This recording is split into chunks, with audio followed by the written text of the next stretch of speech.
Broadcasting to you live from the Orion spiral arm of the Milky Way galaxy, the solar system, planet Earth, North America, the United States of America, somewhere outside of Washington, D.C. My name is Brian Engelman. You know what? Let's do it this way. Somewhere outside of Texas, where Texas will determine if President Trump-backed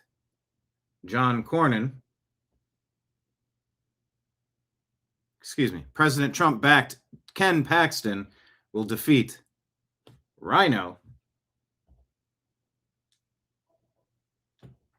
John Cornyn.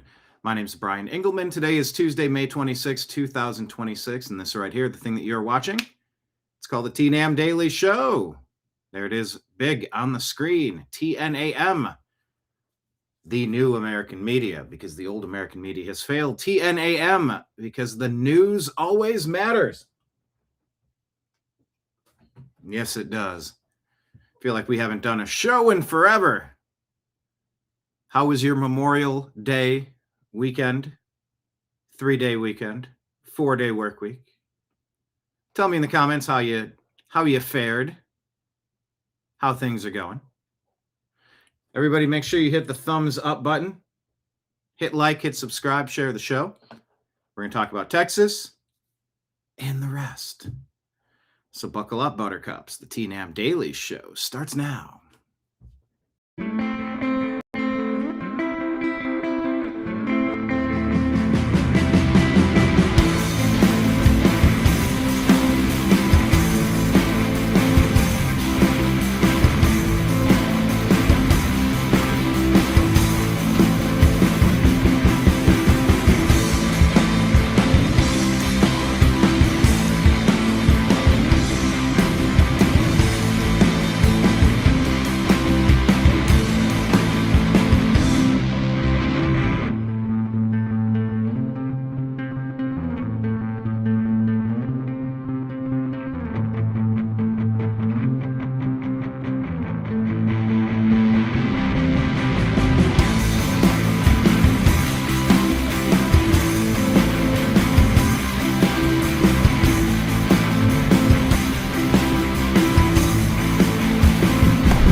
Your guide to the truth, thenewamericanmedia.com.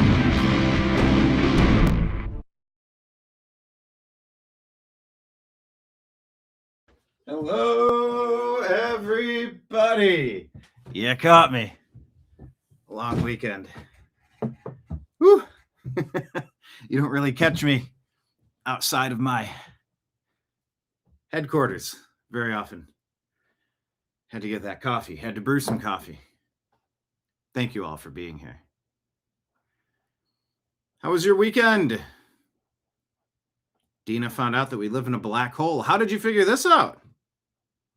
It was a peaceful weekend. Okay, that's good. That is good. What's up, Droopy Dog? I do like the intro music. Yeah, we're going to have to put that up on iTunes for you guys to get. That's called Franciscan, written by my brother. That would have been a Twist of Nothing song. I know it would have. It's a good song. But yeah, I'll have to put that on my list. Hi, everybody on Rumble. Everybody hit the thumbs up, hit like, hit subscribe. I've been running around, working on a million things. Fed the cats. I was going through some last minute stories, and Ben jumped up, Mr. Bean, banging on me, laying over, rolling over, trying to get the cat hair out of my eyes.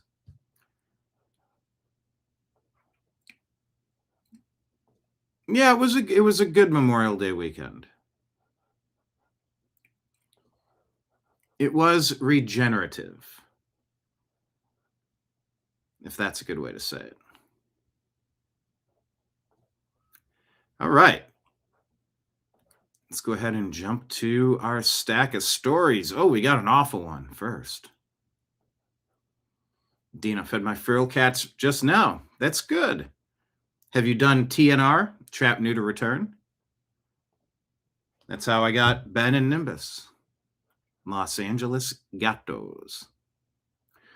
Trash Panda was the first to vote again in our district for the 7th straight time. Make it 8. Good job. Good job. All right, let's see if it... Oh, it does. Look at this. Hey. I got a warning that we might not be able to share stories today. Well, with this story, I almost wish I couldn't. But you need to know what's going on in the universe. This is Charlotte. Terrible story. For a vibe check, go ahead and mute the show for a minute or two if you want. But you have Jacob Waltz and Democrats posting about George Floyd this weekend,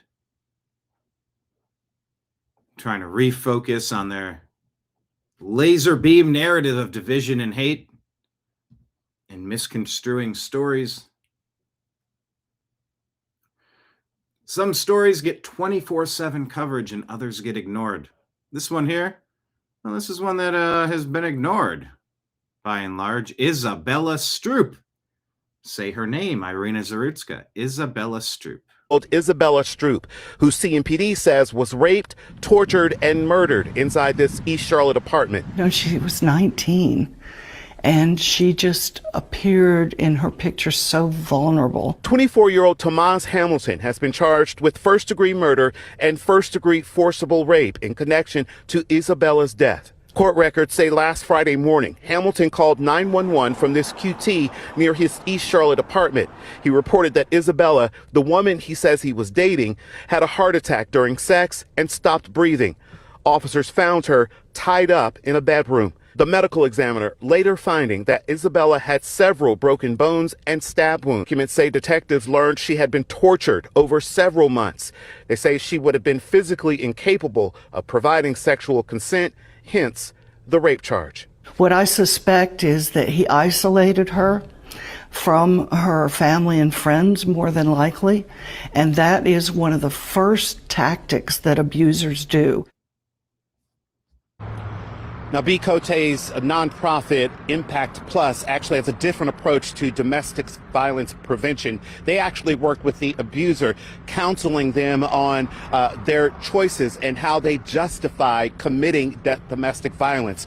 As it relates to Tomas Hamilton, we understand, and I did some checking, that as far as a criminal record, all that he really has are some traffic violations and a couple charges for carrying a concealed weapon, those out of Cleveland County dating back to 2021. Live in East Charlotte, John, 18-year-old.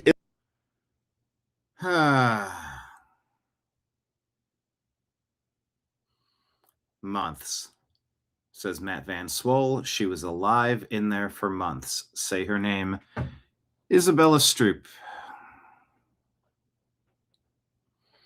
Why is this not 24/7 coverage? Mixed race crime, power narrative. Of course, this includes months of broken bones and stabbings and abuse. Not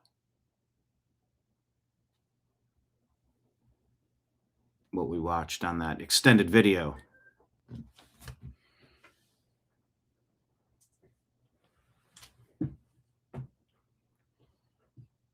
Enter Mr. Nimbus, back on the scene. Hi. Hi, Bud. Happy to have you. Happy to have you as part of the program. Hi. Is he going to groom me? No. Yeah. Okay. All right. Thank you. Mr. Nimbus has entered the chat, and he's typing on the keyboard already. That didn't take long. Well, sorry about that story, but it's being reported everywhere, except, major news cycles, 24/7 coverage. Makes you wonder why you pick certain narratives and go overboard on that coverage, and then you ignore others. Almost as if there's a certain group It's okay to constantly demonize and other groups that you constantly make excuses for and cover up. Don't quite get it. I don't know what their addiction is, they being the lying legacy media. You took Charlie Kirk from the universe. I'm not okay with that. So every time I see Charlie, I play Charlie. It's that simple. Surround yourself with people that would Surround yourself with people. whatever you're doing that can relate, and that when you say something that that they're going to, they're going to tell the truth and be honest, but they'll also have your back. And I understand this might sound cliche, but it's so hard to kind of find that loyalty. The old expression is, when you're in a foxhole, you want someone who is not going to tell you that there's no bullets being fired. You just want to say where the bullets are coming from. Oh, man. Whew. That's prescient. Yeah, Nimbus was whispering to me. Nimbus, are you whispering? Oh, okay, thanks. Aw. He likes this time. He doesn't realize it's the Nimbus show, but of course he does. That's why he comes in. It's the Nimbus show. Thanks for humoring me, everybody. Haven't been in the studio in a while. So Nimbus has it. Oh, is it the best?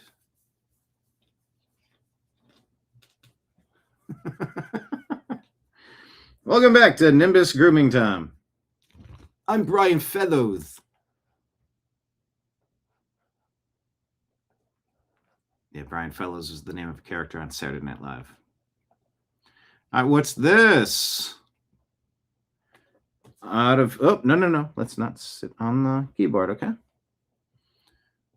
Out of CNN, what's the latest in Iran? The border city of Bandar Abbas, that's home to a key Iranian naval and air base along the strait. Iranian state media also reporting explosions in other cities as well. The attacks coming as intense discussions are underway tonight to end the war in Iran, but a deal is not in place. Iran's top security official declaring tonight, quote, "There will be no retreat." And there's this from President Trump. These incredible men and women gave their lives to ensure that the world's #1 state sponsor of terror will never have a nuclear weapon. Oh, and they won't. We're heard in the border city of Bandar Abbas. That's home. All right, so stay tuned in Iran. Here is Matt Walsh. What is he reporting on? A man killed for the color of his skin. Not good. A few weeks ago, a 66-year-old handyman named Lawrence Herr was installing a mailbox outside of a home in Kenner, Louisiana, toiling away in the heat, working past retirement age to provide for his sick 90-year-old mother. And that's when two men in their 20s, Taj Matthews and Maurice Holmes, drove by. And unlike Lawrence Herr, Taj and Maurice were not productive members of society. They were not the kinds of people you'd want living in your neighborhood or anywhere near your kids. Maurice Holmes had just gotten out of prison on a 6-year sentence for domestic violence. And that day, Maurice Holmes and Taj Matthews were supposed to be at their jobs at IHOP, but they pretended to be sick. And a few hours after getting out of work, they passed Lawrence Herr for the first time as he was working on the mailbox. Surveillance footage shows that the two men drove by and then made a U-turn and passed by Lawrence Herr again. And then they made another U-turn and they drove past a second time and then another U-turn. On the third pass, Maurice Holmes handed a 9mm pistol to Taj Matthews, who then proceeded to shoot Herr in the back. Lawrence Herr bled out next to the mailbox as the two men drove away. A few weeks ago, a 66-year-old handyman named Lawrence...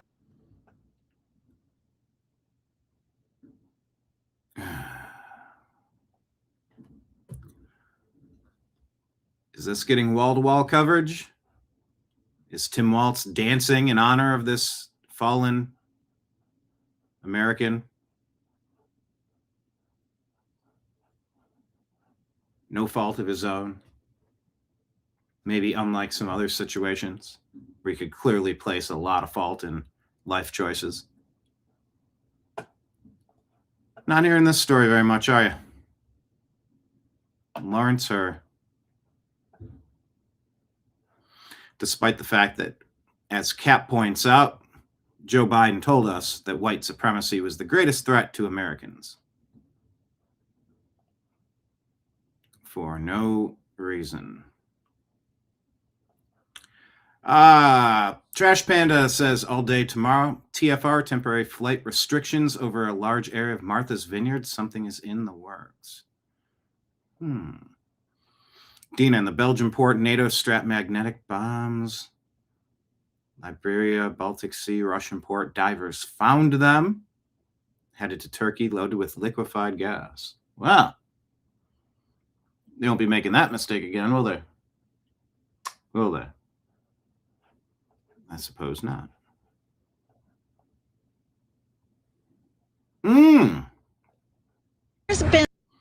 Okay. Seattle residents are sick of mismanagement in the allowance of crime. Look what they did. The shooting almost every night in the last couple of weeks. It's terrifying to live here, and it's even more terrifying that the city is absolutely doing nothing to protect the citizens in this neighborhood. Which is why they're taking matters into their own hands. They put up these makeshift barriers. It was a game changer. It made it feel much more safe there. There's been a shooting almost every night. Walls and barriers and borders.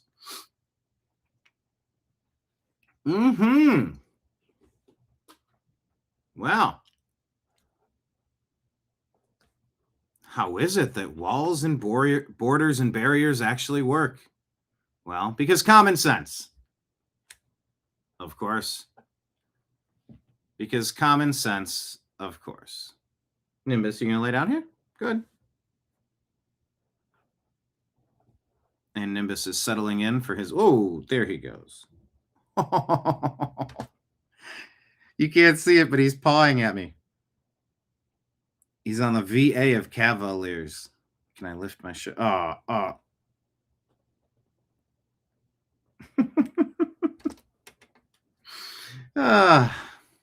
love it. I love it, Ortho. Every time you're in here. Remind me, what state are you watching from? I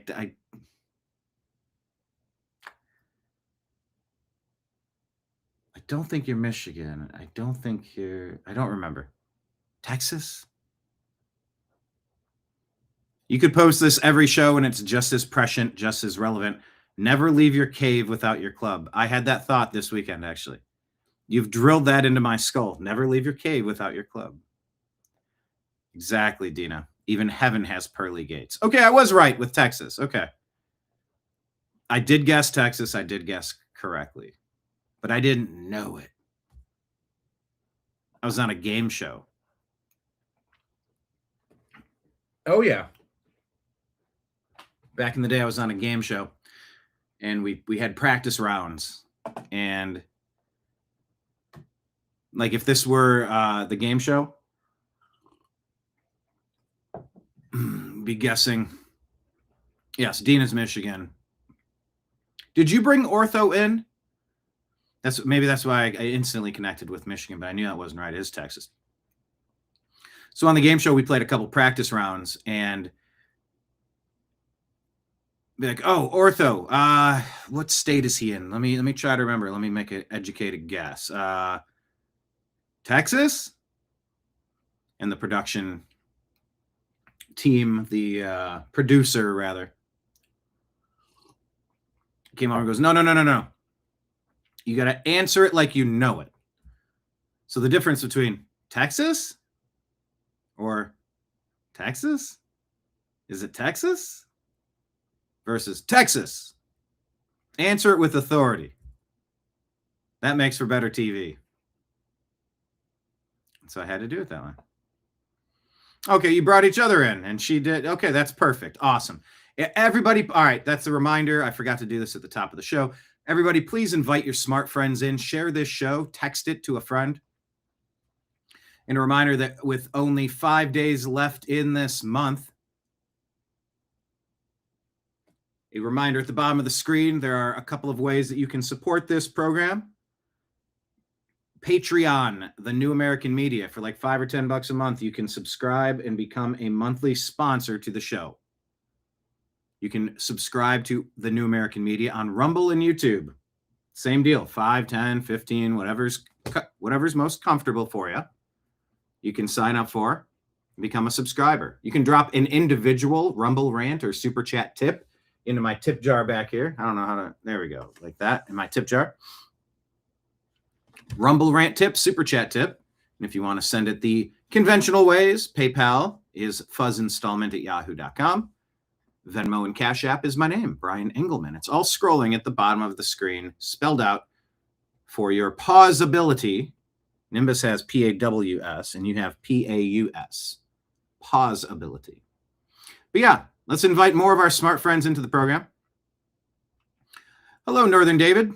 We are an international show.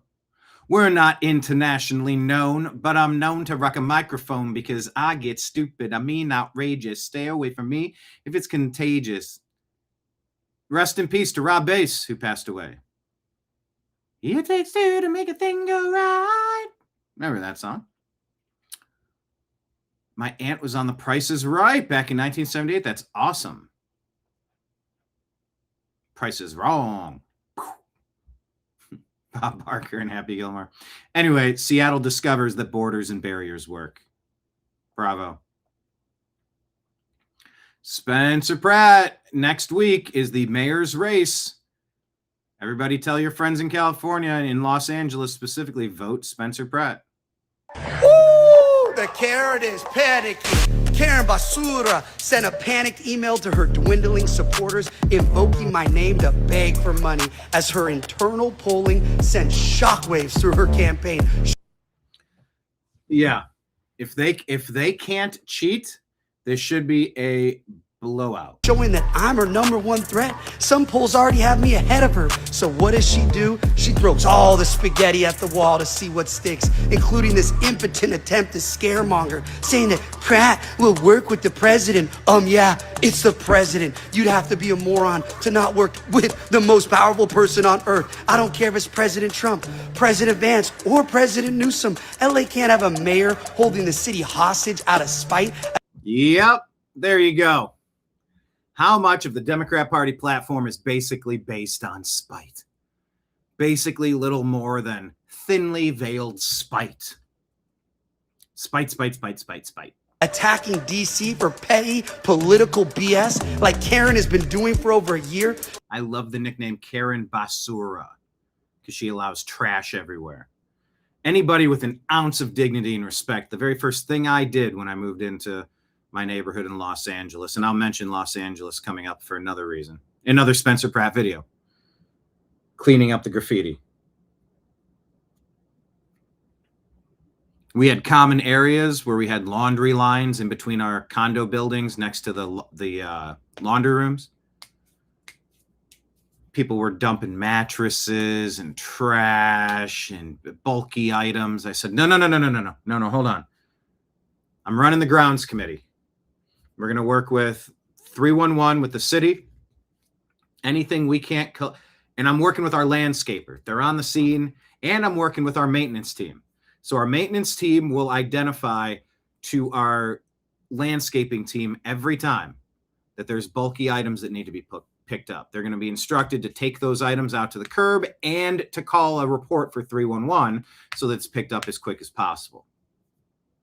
Put a big dresser out at the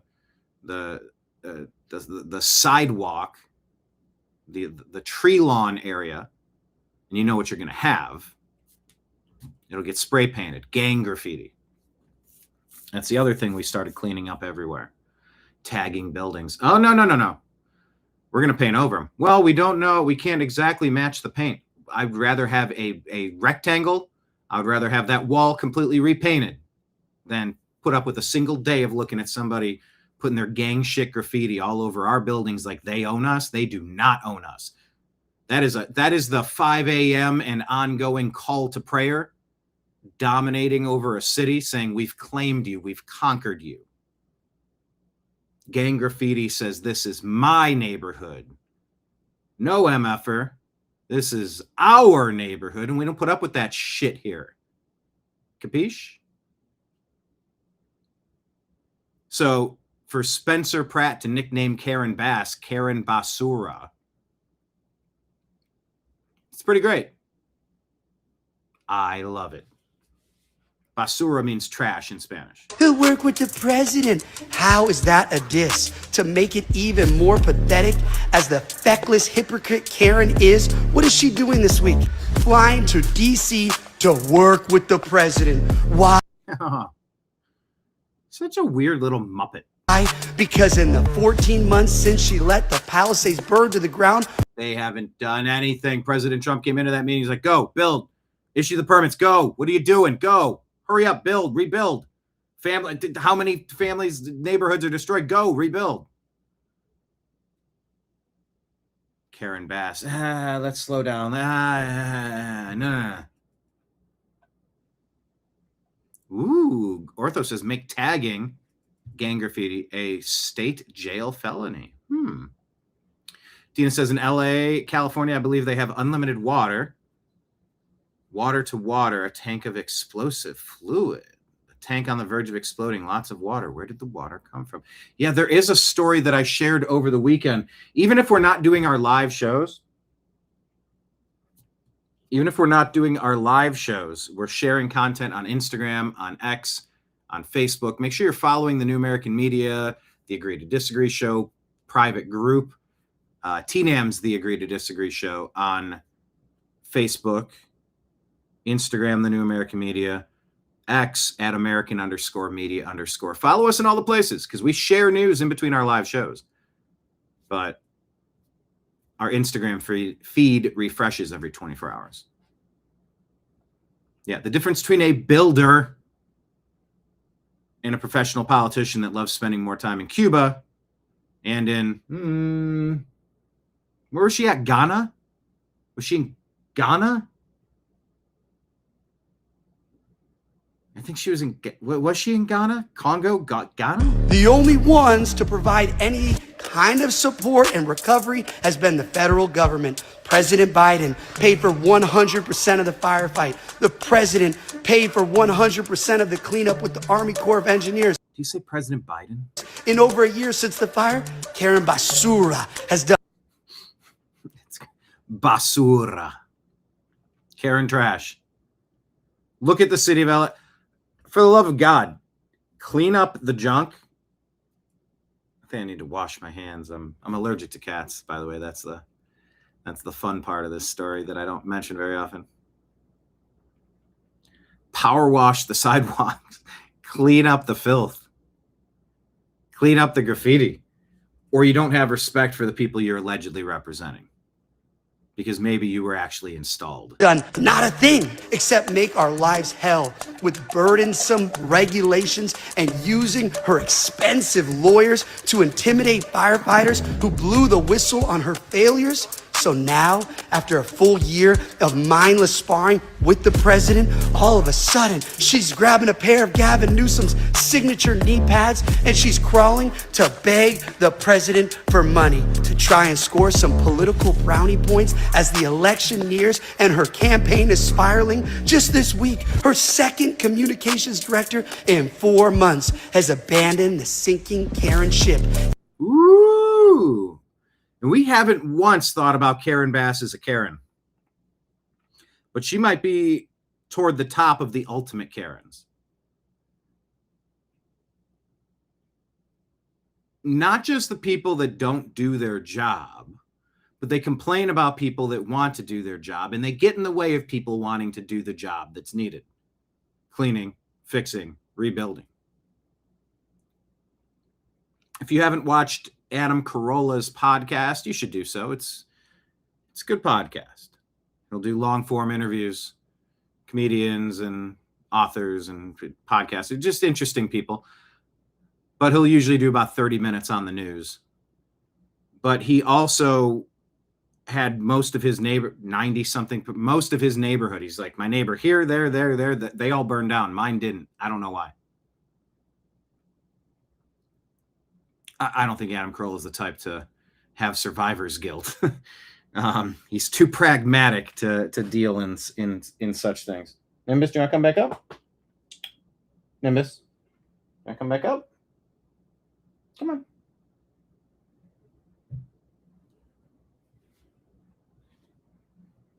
Hi. Welcome back.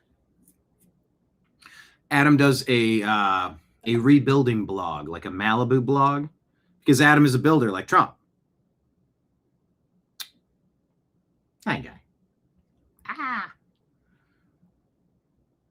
Adam's he worked construction for like a decade. And so he's going around to see the caissons in the rebar.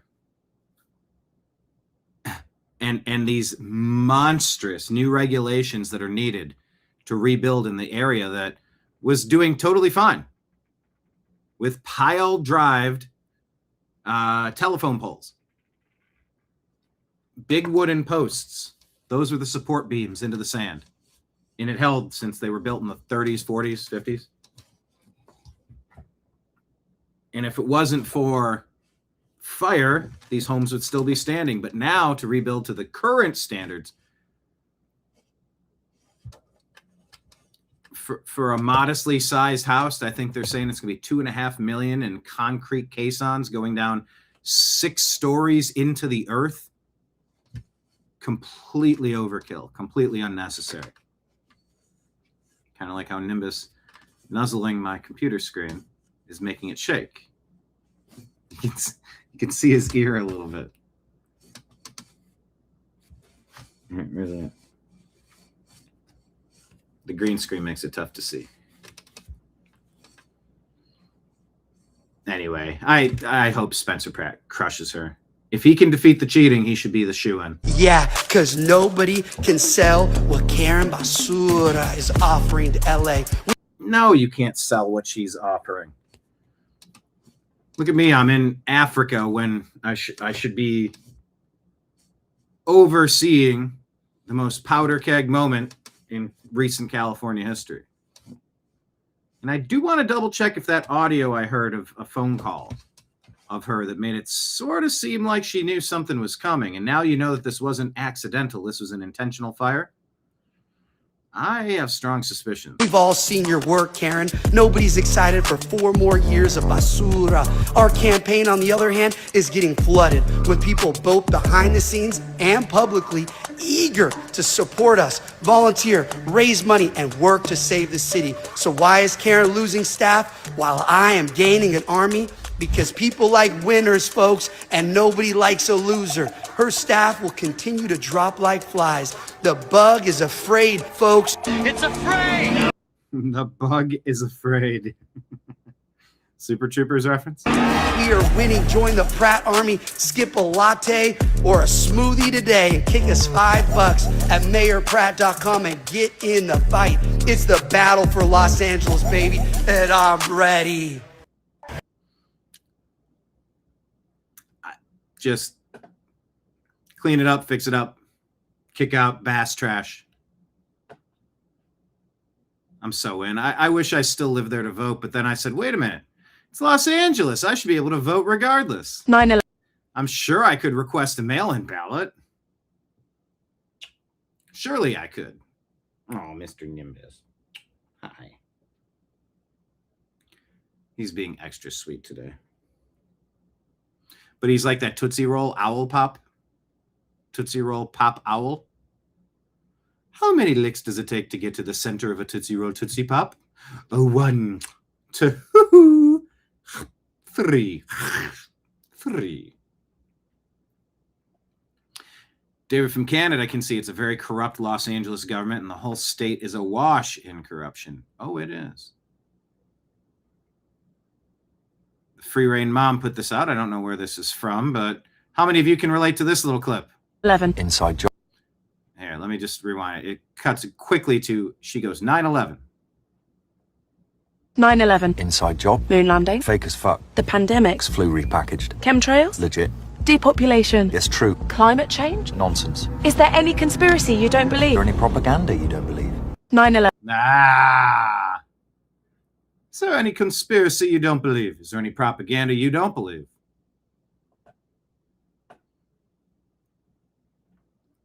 Yeah, LA City Council. I had to work with, I had him come around glad handing at one of our HOA meetings, and it was in the midst of that housing crash, and he was giving these goofy leftist talking points, and I'm like, no, you're killing us. let the free market handle this. If people aren't making their mortgage, let them sell, let someone else come in and start paying the monthly dues. I said, we're going bankrupt. Half our homeowner units are stalled in bankruptcy, stalled in the foreclosure process. You're trying to prop them up, too big to fail. Let someone come in and buy them.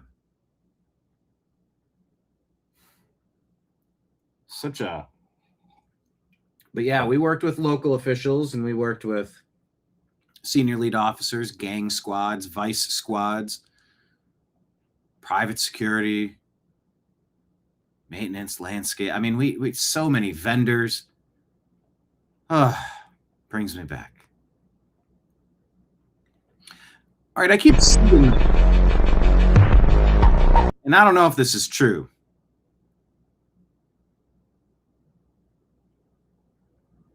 Every time you type a prompt into ChatGPT, a data center somewhere evaporates fresh water just to stop the servers from overheating. Not metaphorically, physically, real water, gone. Now, I don't know that cashpreneurs, I don't know. I don't know if these numbers number. I don't know if the maths. A conversation of 20 to 50 questions consumes roughly 500 milliliters of fresh water. Microsoft's water consumption spiked 34% in a single year as AI expanded. These are not abstract numbers. They are liters pulled from rivers, aquifers, and reservoirs. By 2028, AI data centers are projected to consume over 1 trillion liters of water annually. You think you're using a free tool, you're paying with the planet's most critical resource. So I don't know. It doesn't, something about that strikes me as off. So let me ask Grog. Nimbus, can I type? Here, can you? Hey, no biting. I told you, when he gets lovey, he turns into that Tootsie Roll owl. He will nibble. Well, what do you want? But it is impossible because he'll lay here right in front of the keyboard. And I set him up a seat right next to me, but he doesn't want to sit in it.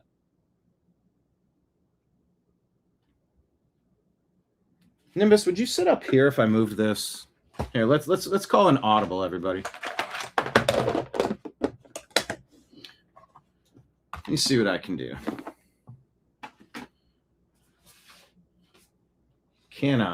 Should I call an audible? See if I can't get Nimbus acclimated up here.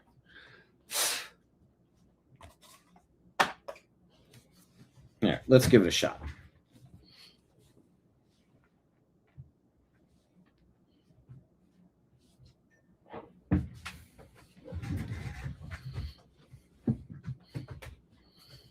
Maybe you could sit right there, directly next to me, since you don't like the chair for some reason. Unless if I move this stuff, would you like the chair? There you go. All right, let's ask Grok. I'm going to link the Instagram and say, is this true? You going to sit right there?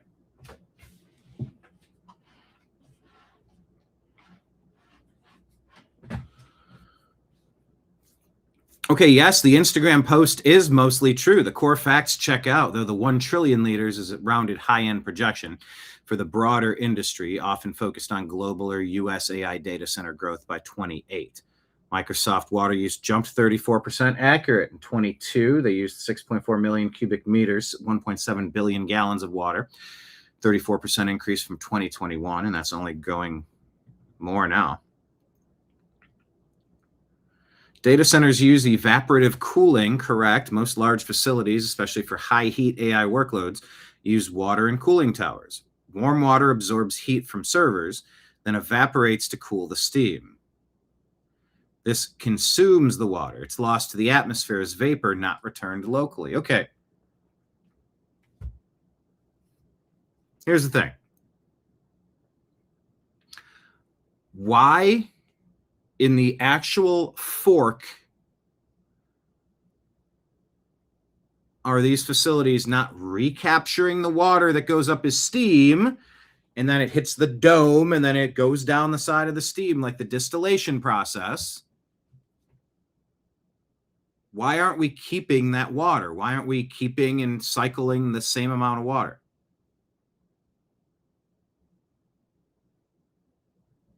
If you can't build it like that, you can't build it.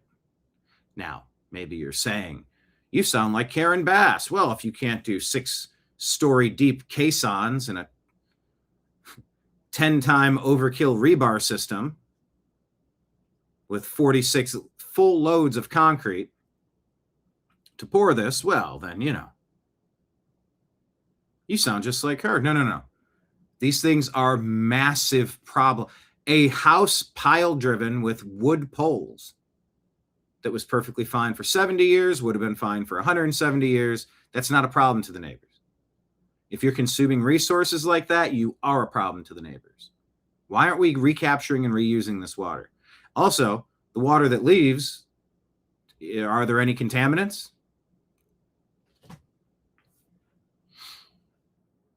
David, how much are the AI data centers happening up in Canada? Every time I do a show, it's here's something in Utah, here's something in Ohio, here's something in Georgia, here's something in Texas, here's something in Florida. Every day it's more AI stuff. Yeah, that would be too smart to recapture the water. Recapture the water. If you want to build a data center, do it, dig it into the ground so that it's not causing noise to the neighbors. Have your own power generation plant or hook up to the local power generation plant. Find something. There are smaller power creation centers that we can make. Gen 3, Gen 4 nuclear, you can go smaller. Attach them to... If we're going to build it, build smarter. And I know that's what Karen Bass was saying, but there was really nothing wrong with the way we built the things before, except for the fire that you allowed to happen by letting the reservoirs run dry and being asleep at the switch. Or, it was an arsonist who did it. So yeah. Canada doesn't allow citizens to speak. Well, you're not wrong about that. And yeah, a couple questionable characters will be in charge of all this metadata. Oh, he's going to go over to the chair. Look at that. But if I put a towel down to give him extra cushioning, and so he doesn't get cat hair onto the chair, he doesn't sit on the chair. Cat math. All right, well, I guess this was widely, I'll give him a follow. This data seems to be fairly accurate. Evaporative cooling. Why can't they Okay. Why aren't these places required to capture and recycle this water? Seems insane not to. Okay, many companies are improving efficiency. Microsoft reduced water intensity per kilowatt by 80% in newer designs and is testing closed-loop zero water cooling. Closed-loop zero water, okay. Some use recycled or non-potable water.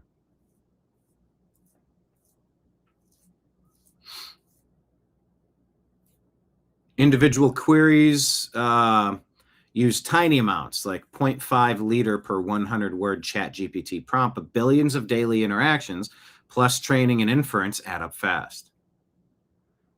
Data centers' water use is real and growing, but agriculture still dwarfs it globally. Yeah, well, we're getting food. Local impacts matter most. Water-stressed areas like parts of the U.S. Southwest, India, or Arizona.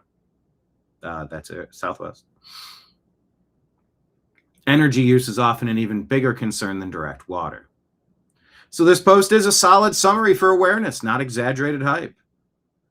Though like most social media, it emphasizes the drastic side.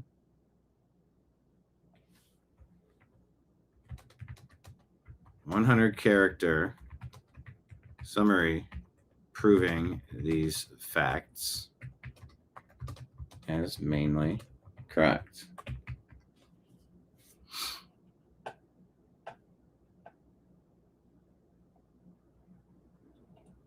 Okay, I'm going to drop that because I can't be the only one glancing at that, wondering if it's true.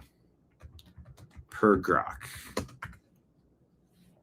All right, well, we learned something today. The math is mathing. That's crazy. Stephen Colbert is off the air. Remember, in 2026, oil prices are out of control. It's outrageous. Donald Trump is a dummy. But in 2022... I'll pay $15 a gallon. I don't care. A Democrat's in power. Somehow, President Businessman didn't see all this coming. Reportedly, this weekend's oil price spike caught White House staffers off guard. According to one, it was insane. It absolutely surprised the administration. Really? You were surprised that bombing the place the oil comes from makes the oil cost more? Huh? We're not going to buy our gas from a war criminal. We're going to buy it from the good guys, Saudi Arabia. But it's going to cost. Since the invasion, oil prices have skyrocketed. Today, the average gas price in America hit an all-time record high of over $4 per gallon. Okay, that stings, but a clean conscience is worth $1 or $2. I'm willing to pay $4 a gallon. Hell, I'll pay $15 a gallon because I drive a Tesla. Somehow, President Businessman didn't... Yeah, how wonderfully that aged. Does he still drive a Tesla and brag about that? Canadian news doesn't even have AI data centers on the radar, then you better be careful. You better start spreading the word. Whew, boy.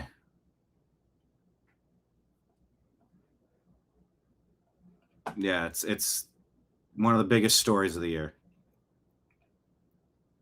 Of course, Memorial Day, Franklin D. Roosevelt said those who have long enjoyed such privileges as we enjoy forget in time that men have died to win them.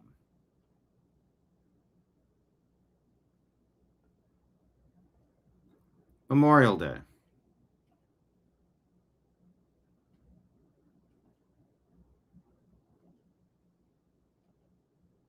A thank you to all of our troops. And hopefully we can keep them out of unnecessary conflict. Was the Iranian situation necessary? Some say yes, some say no. I'll say maybe so. Time will tell. The debt we owe to those who have left home and Ronald Reagan. family to serve this cause is beyond measure. But our greatest debt of all is to those who fell in battle. Mm-hmm.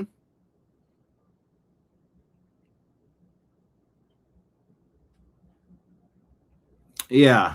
It's, happy Memorial Day or happy Labor Day or happy Independence Day. Independence Day is the happy one. Memorial Day is, you have a memorial, looking at a tombstone or having a moment. Their ranks are legion, the stories of their heroism countless.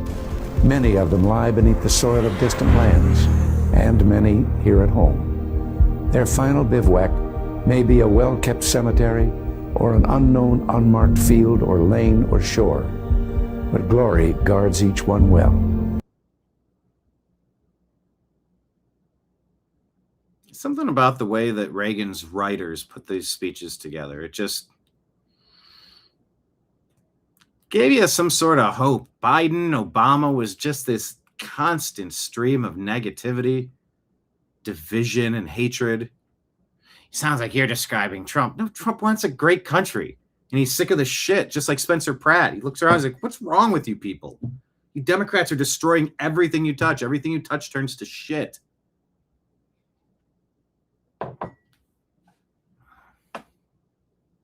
Big difference. These heroes who fought with all the faith and valor that free men can muster. Oliver Wendell Holmes expressed a fitting thought when he said, "At the grave of a hero, we end not with sorrow at the inevitable loss, but with the contagion of his courage." The contagion of courage? I join all of you who proudly share that spirit in your own service to our nation as you pay tribute to these brave Americans. All right. Too much piano, though. Always walk in the light of their memory, the light of liberty which shines from age to age and still illumines the way forward. Still illumines. I know the word illuminate, and it lights the way forward, but I rarely hear it used illumines the way forward. God bless you, and God bless America. All right.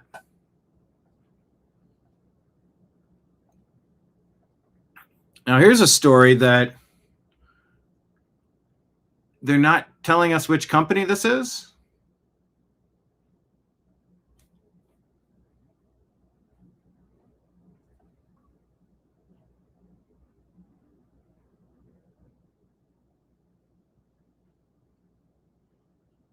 I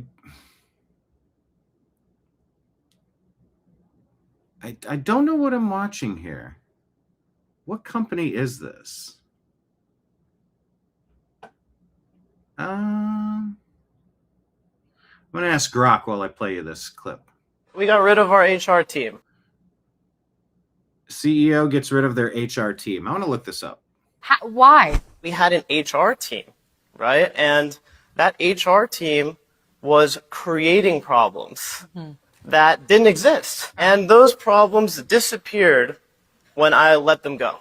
Why? Why did you get rid of your HR team? We replaced it with a couple-person people ops team, which was meant to just streamline people operations. Okay. I can't say that I would advise the same in a large company, but we're back in startup mode again. Those HR professionals have really important insights when you're in peacetime and when you're at a larger company. But, we're a remote company. It's not like, a lot of the potential issues that you would have in a workplace don't really exist because you're not in the same room as somebody.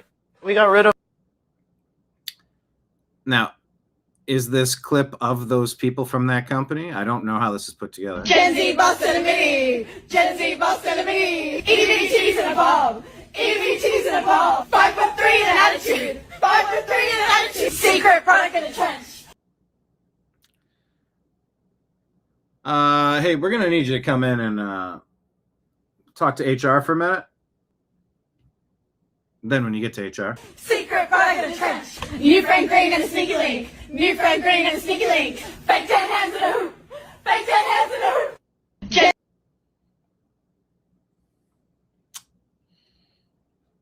Grok is telling me Bolt Financial, a San Francisco-based fintech payments company. CEO Ryan Breslow went viral after speaking at Fortune's Workforce Innovation Summit, May of 26. He said he fired the entire HR department during a broader 30% workforce cut, claiming they were creating problems that didn't exist and that these problems disappeared when I let them go. He replaced with a small people operations team focused on training. The story matches the viral posts almost exactly, including discussions about internal tensions and shifting focus back to productivity. Note that the female-led detail comes from social media framing, but isn't emphasized in original reports. Bolt had previously faced major valuation drops and layoffs. Okay.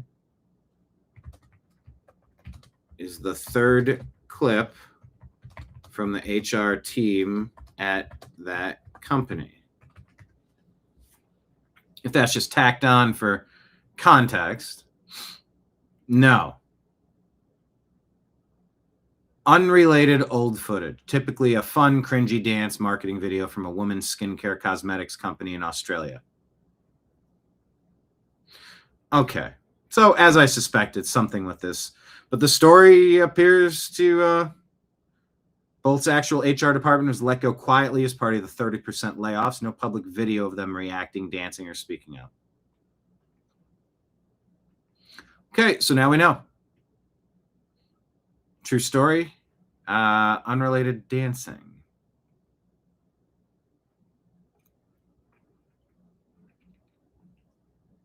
I have noticed one of the commenters talked about the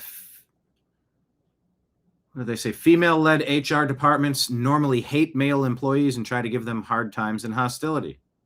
What do those replies say?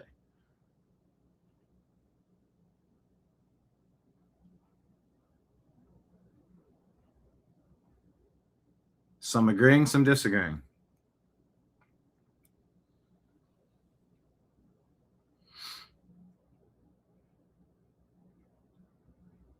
Whoa. Just glancing through the comments there. I feel like I've experienced something similar. All right, this is reported two different ways, depending on who you are. I think I shared something on X that I'll buzz through in a moment here. By the way, hit the thumbs up button, hit like, hit share, hit subscribe. Remember, you can support the New American Media and the TNAM Daily Show on Patreon or becoming a subscriber on Rumble or YouTube. We also have Rumble Rant tips and Super Chat tips if you want to toss something into the tip jar behind me if I duck and move out of the way. By the way, speaking of moving out of the way, the Cavaliers, dusted this off and I'm going to retire it, toss it in the hamper, wash it, and hang it up again. Cavs were swept 4-0, and the New York basketball Knicks are awaiting the winner of the Spurs and the Thunder for the NBA championship. So there we are. Hello, Kenneth. How are you? Female or just males that charge a fee? A fee charging male. You female. So on X here, it's reported, I don't ever want to hear Republicans talk about wasting money again. Look what they did here. And on the flip side, the European mind could not comprehend. You know what song's going on there. Flying the helicopters at the Indy. Is this the Indy 500? Speedway racing, capital of the world. Every Memorial Day weekend, Indy 500, patriotism, speed, and national pride come together. From packed grandstands filled with waving American flags to the roar of legendary engines, this iconic race celebrates the spirit, freedom, and culture that makes the United States special. We are still cowboys. We built this country. Yeah, it wasn't Somalians. It was, you hear that up in, they built this country. Huh? You don't just get to slap that bumper sticker on things and make it true. Britain, take note, says a commenter. This is what national pride looks like. Hey, one of the best opening ceremonies ever. I always get tears and goosebumps. Multiple choppers flying overhead. The European mind could not comprehend. And rest in peace, Kyle Busch.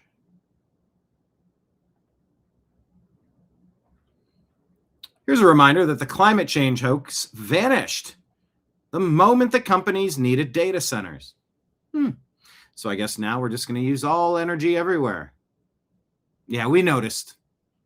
That's called hashtag noticing. We noticed. How are you cheering on data centers, AI data centers? Some say the spy grid incarnate. Yep, use all that energy. So we noticed.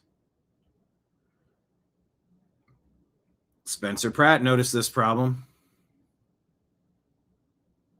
Can I play this? Here's the aftermath of our building. We had junkies, meth heads, homeless, crazies. They set a fire onto a car on our street.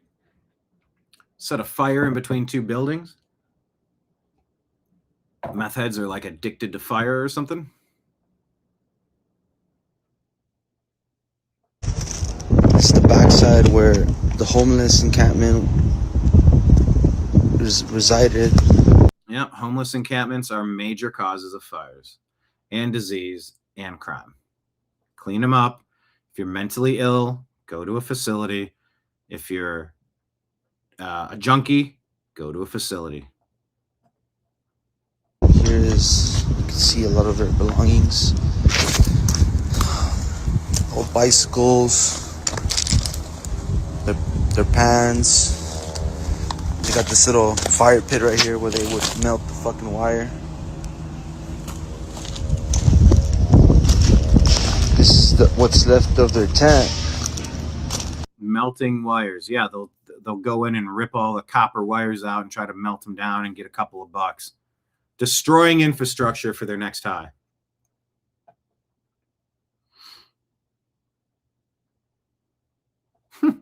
Kenneth, the Spurs are a bunch of heels. I see what you did there. Hey, it works in our cowboy boot narrative, our cowboy narrative. Well done.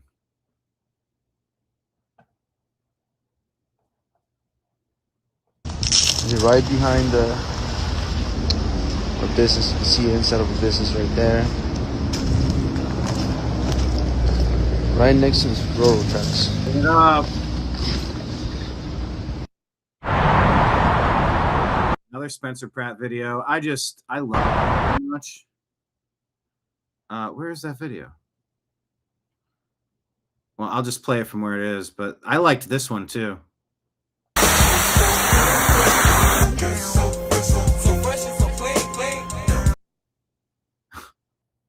Imagine if the streets were this clean. Spencer Pratt for mayor of LA.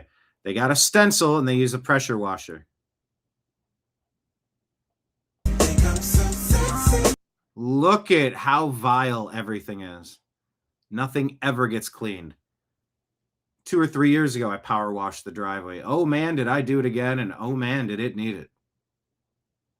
That actually took a while. I'm glad that is somewhat done. I tried out putting gravel and sand into some of these cracks, and a lot of the grass, the weeds have grown back up. So I need to power wash it out again and then instantly caulk it. Trying to repair the driveway, one crack section at a time. Look how gross that is. We power washed my neighborhood for the first time in like 70 years. And it was black filth versus clean concrete. Man, did it smell. So much gasoline and oil. Whew. Just clean it up. Vote Spencer Pratt. All right, I'll go back here. Very satisfying. Please do this to our building. The corners of our building. And clean it and do it again. Clean it, do it again. Clean it, do it again.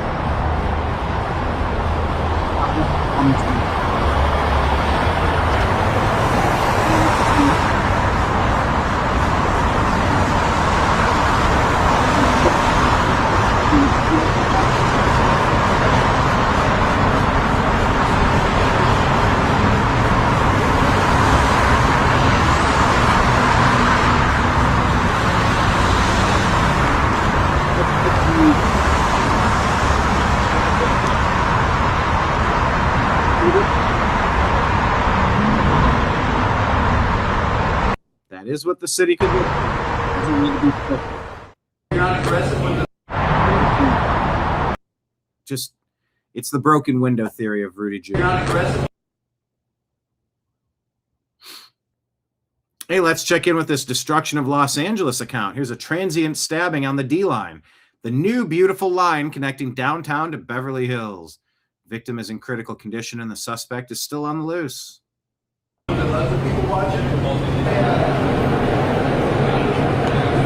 I always felt uncomfortable on public transportation because of the crazies.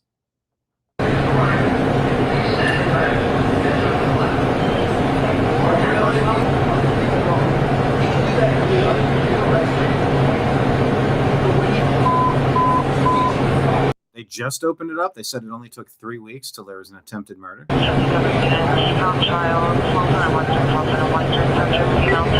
Suspect still on the loose on Rodeo. Hi, Mr. Ben. Do you want to come up here now? You're here in the show. Do the jump? Or do you want me to pick you up? Okay, thanks for coming in.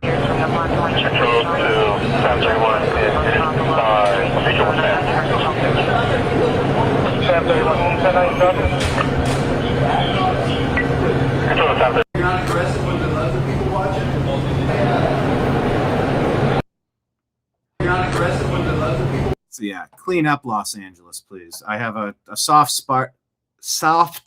Let me try that a third time. Soft spot in my heart for Los Angeles. All right, check out the New American Media here on X. We're at American_media_. And pinned at the top is our Patreon link. If you want to become a monthly subscriber, click here and just $5 or $10 a month, or 100 or 1,000, whatever you guys have. It all helps. Right there, Patreon pinned. And there's our live feed about Ken Paxton or John Cornyn. MAGA or RINO? Will Trump crown another king, this time in Texas? That was supposed to be a question mark at the end. Oh, well. And, of course, check out Friday's show about John Thune. I combine like the first 5 words together sometimes, and they all come out garbled. John Thune hissy fit signals the end of MAGA alliance, and Kyle Busch gone at 41.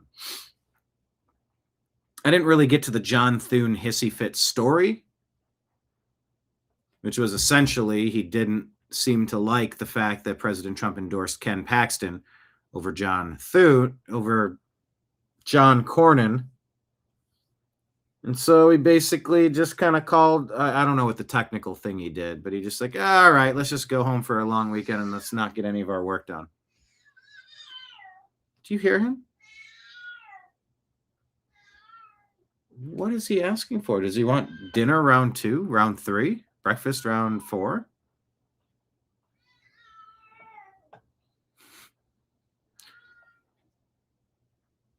Tom Hennessy put this out. The Barnstable County Assembly on Cape Cod, mostly comprised of anti-white leftists, was forced to take public comments yesterday on a new measure that would hamstring ICE from enforcing immigration law in the area.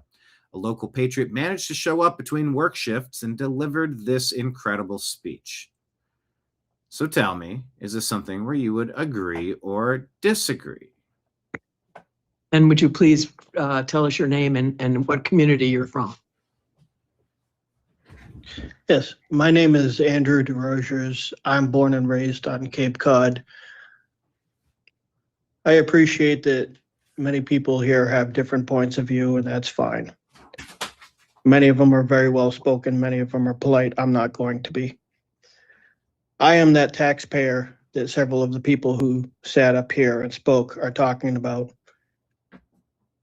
What is on the line is very simple.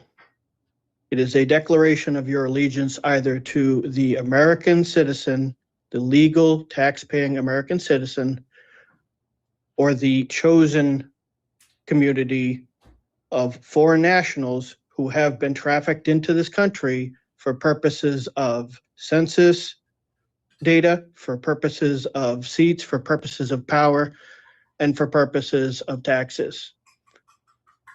I am sick to effing death of paying for such bullshit. And I'm sick to death of being lectured about compassion, about patience and understanding.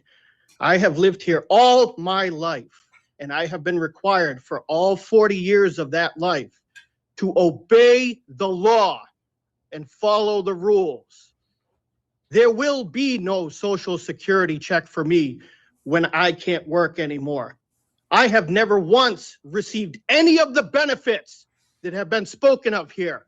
Nobody is beating down my door to help me fix up my house so that it doesn't collapse on me or lower the cost of the electricity that I have to pay. I don't get health insurance. I can't afford it. But I am punished by this state for not being able to afford it so that people who are in this country illegally can benefit from it and go see the doctor whenever they want. And that is a fact, and I am sick of it.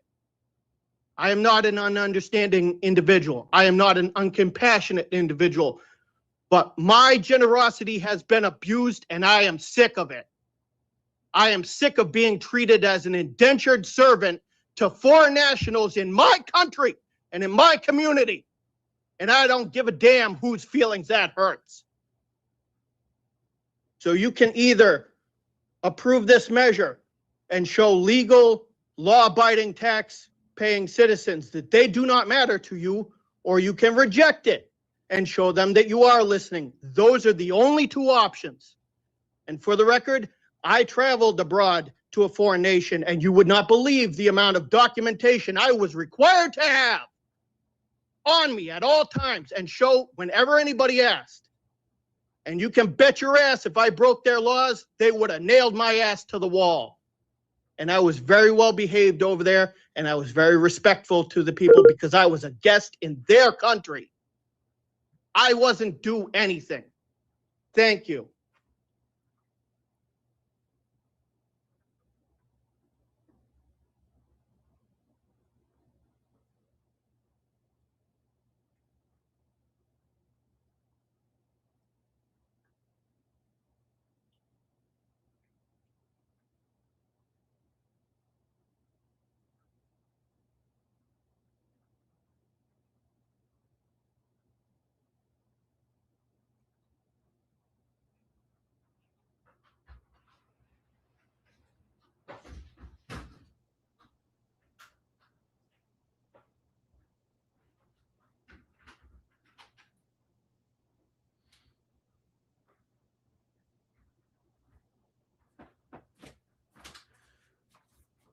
Okay.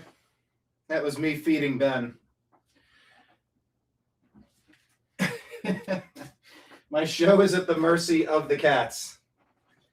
Well, I guess it's my fault because you know what I did today? What I did differently? I left the door open. This is why I closed the door. If I don't close the door, these guys want my attention during the show. And I ran outside to check on a landscaping project that I was working on during this rainstorm to see how it was evacuating the water.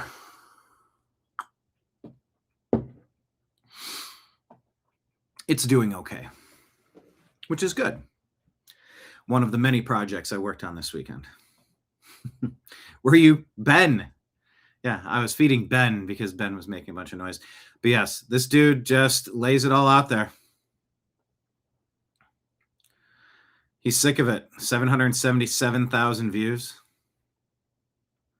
Ordinance proposed to curb immigration enforcement on county property.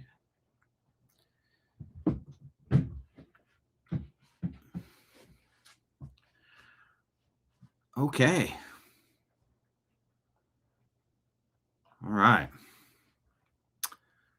Concerned citizen says, meanwhile in America, oh, you guys seem to agree in the comments. Dina agrees. David is sick of what's happening, and he agrees. Kenneth wanted him to have a literal mic drop.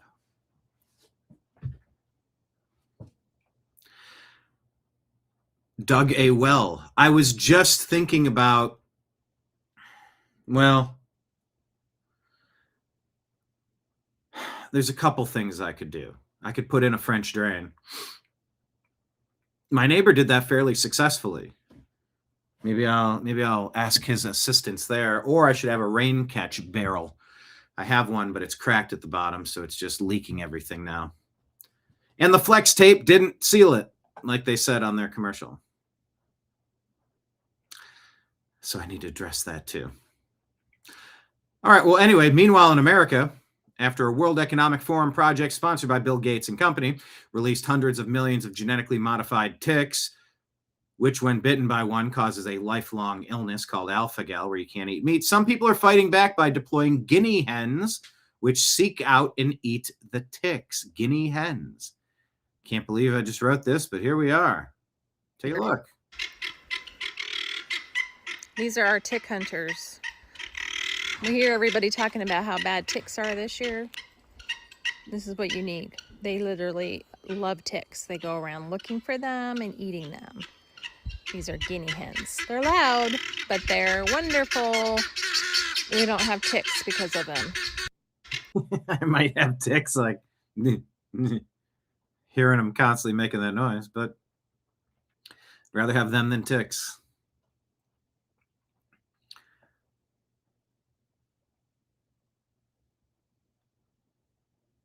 Karen Bass lies about the fires. Pratt says she's an incredible liar. Moderator, I have to interrupt you. No name calling. Pratt, she just lied, though. She called me a liar. Thought those two reservoirs filled with 117 million gallons and 5 million gallons these firefighters had to fly. Well, let's just listen to this, because 1 week to vote for Spencer Pratt. Tell everybody in Los Angeles. To the Mayor Karen Bass's, the 1,000 firefighters that were available, but there was no engines for them because of the $17 million that Chief Crowley had asked the mayor for 9 weeks before, and Mayor Karen Bass denied it. So they may have been available. That's incredible. And they've showed pictures of all of the out-of-service fire trucks. Service them. Get them up on the road. Fix them. What are you doing with our money? We're being robbed blind is what's happening. But they didn't have the equipment they needed. Not to mention Janice Quinones, who Mayor Karen Bass put into her position of power at the LADWP. She drained both of these reservoirs that these firefighters needed to put out these fires. A lot of people will talk about climate change and hurricane force winds. The winds in the Pacific Palisades never reached higher than 40 miles per hour. For those first 6 hours, they didn't go above 27 miles per hour. So without those, For the first 6 hours, 27 miles an hour. those two reservoirs filled with 117 million gallons and 5 million gallons, these firefighters had to fly all the way to Malibu and Encino to get water. So that, to me, is the most dangerous thing that the mayor put us up against. Mr. Pratt, a follow-up here, though. What would you do moving forward that would make this better 2 years from now if we face the same situation? Well, first off, as mayor, I will never drain the reservoirs that we need for wildfire protection. There's this conspiracy now that they're empty, that they were for drinking water. But if you research it, they were actually made for wildfire protection. As mayor, I'm going to add 20 dip sites all around the communities, connecting to pools. So God forbid the water system goes down again, these dip sites that will be connected to individuals' pools will fill up for the helicopters to have water. Mayor Bass, do you have a response to that? Absolutely. He's saying several things that are completely inaccurate. First of all, there was one reservoir that was out of commission. He is correct. 1 million years ago, it was for wildfires, but over the last 30, 40 years. 1 million years ago. And how could you look at a reservoir and say, yeah, it's totally fine that this is empty? That's insane. These people do not have a brain in their skull. It's been for drinking water. He talked about the winds. That is just completely inaccurate. It's been for drinking water. And it's empty, and you don't keep it there for the backup for fires in wildfire territory. That's insane. If that were accurate, then the planes would have been able to fly. And so the winds reached close to 100 miles an hour, and the planes were unable to fly. So if there were reservoirs, if that reservoir had been open, it would not have worked. We had two other reservoirs totaling 8 billion gallons that were available. But could not fly. Yes, she mentioned me. So she's an incredible liar. Everyone on their phones, Google it. 40 weather stations in the Pacific Palisades. It never went above 40 miles per hour. She is referencing the Altadena fire. I have to interrupt you. No name calling, She just please. lied, though. Yeah, but no name calling. She called me a liar. I don't believe she did. She said I did not hear that. This up. I did not. We're not going to debate the issue. We have a question now for We're not going to debate the issue at the debate. Councilmember Rahman. You come back up, Nimbus? Can you make the jump? Come on. Come on. You got this. Come on. You jumped on the bed earlier. Come on. Okay, he's going to stay down there.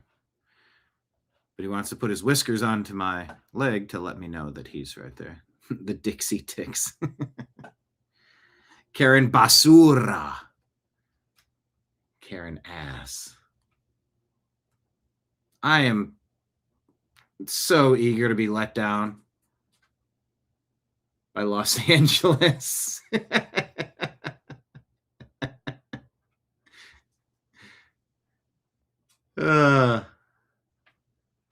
I am so eager to be let down by LA.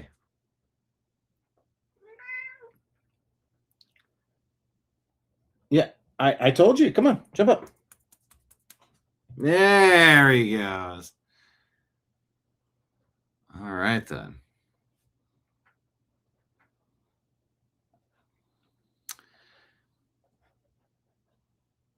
Keep it moving. Marco Rubio doing Marco Rubio things. signing a major rare earth mineral supply chain agreement with India while he was overseas. Who saw this coming? Well, anybody with a brain. You know why? Because our critical infrastructure requires rare earth minerals. What does that mean? It means that we are weak if we don't have the things. So let's set up the deals so we have the things. Important document and an important agreement. I think it brings a tangible example of the strategic partnership between the United States and India. Thank you. May I now request both the leaders to please sign the document?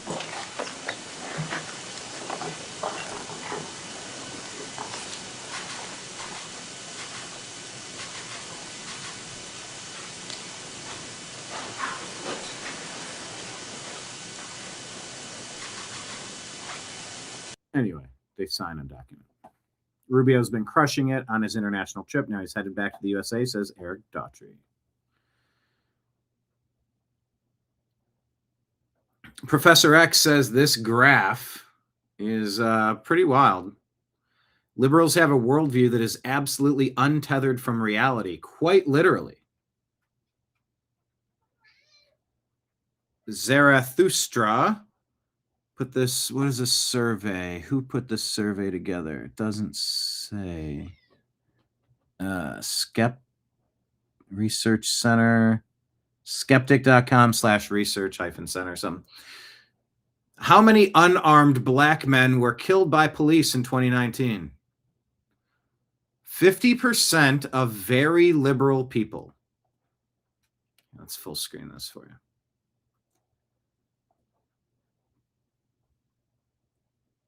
Very liberal. Half of the very liberal people said 1,000 or more. Actual number, 12. Very liberal people watch very liberal outlets and live in very liberal echo chambers, and they don't know reality because they're lied to constantly about every major issue. And it's a big problem in this country. They don't even know how wrong they are in some cases. There's a lot of cases they will participate in mental gymnastics to try to justify what their team is saying. So you're either dumb or you're evil, or you're somewhere in between, not exactly sure, but I know I like my team better than them because they say I can't have an abortion because they think capitalism's okay. Or whatever they're angry about that day that their media box tells them to be angry about. In their media box can be their cell phone. Remember when Zuckerberg and Meta, I believe it was Meta, they were working with the algorithms to make sure that they would feed some people happy content and some people angry content and see what happens. Yeah, you break the brains is what happens. There should be class action lawsuits for that. Yeah, a lot of people think Rubio's been doing a great job, do you know? Hey, look, Marion's here. Happy to have you. It's okay getting sidetracked. Marion, how was your Memorial Day? Did you do anything interesting?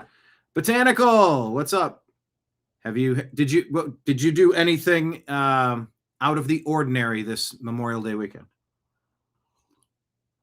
What does it matter if they were armed? We have a Second Amendment and cops are so afraid of it. Well, it's the fact that the Democrat Party and the lying legacy media and the indoctrination system of our schools all worked in conjunction with the Obama era narrative to push that there's just, it's like modern day. It's like, you know what it is. It's like all the worst things. It's like hunting down slaves, or it's just indiscriminately attacking our black brothers and sisters in the streets for no reason. And you go, huh? Well, yeah, look at George Floyd.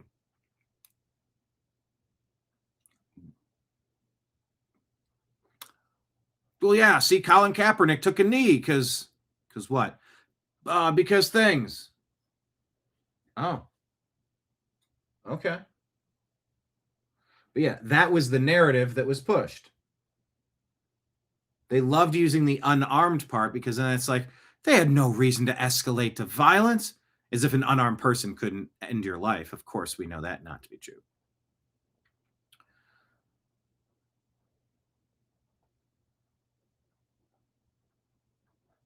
Yeah, this is the brain damage caused by the left. Liberals have a worldview absolutely untethered from reality, quite literally. All right, let's talk about non-liberals, or let's talk about liberals and John Cornyn. John Cornyn looking a lot like Joe Biden in this picture. About to get replaced by Ken Paxton. Kalshi, according to Gunther Eagleman, no relation.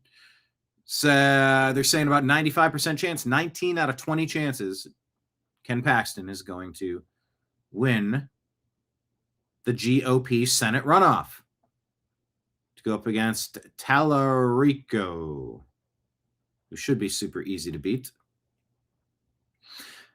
Scott Pressler says President Trump triples down on his support for Ken Paxton. Today is election day because it's early voting. Everybody vote. As John said, he was the first in line for the 7th consecutive year. That is a pretty impressive thing.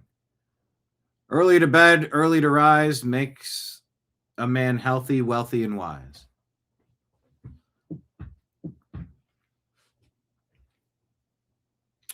President Trump says, Texas, vote for Ken Paxton, our country's best attorney general. Now, I've seen this going around, but is this AI? Can anyone tell me? I caught a clip of Alex Jones' new program. You know, they tried to bankrupt him and destroy his life because he had some thoughts on Sandy Hook. Meanwhile, NBC, CBS, ABC, Fox, they've been lying about how many of the most important stories of all time for always, and they just keep their public broadcast license. For some reason, they're wrong about everything major. The lies that we were calling out, and we got in trouble for calling out their lies. So I'm going to play this because Alex, he had a whole segment of this happening where schools are trying to convert kids to Islam. But I'm not familiar with this post, and it looks a little AI, but I'll play it. Allah! Turn that down as much as possible. No thanks. Don't do that, can't do that, won't do that.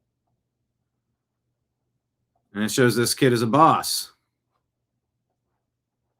So let me ask Grok. Is this...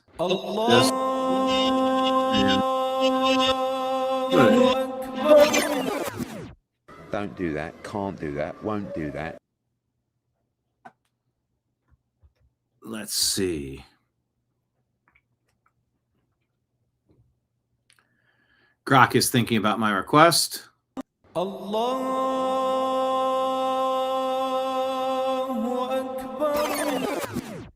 Don't do that, can't do that, won't do that. Grok is thinking. Okay, I get it. We got the cool kid. I heard this reported, but I didn't see the video clip. Come on, Grok. Boy stands.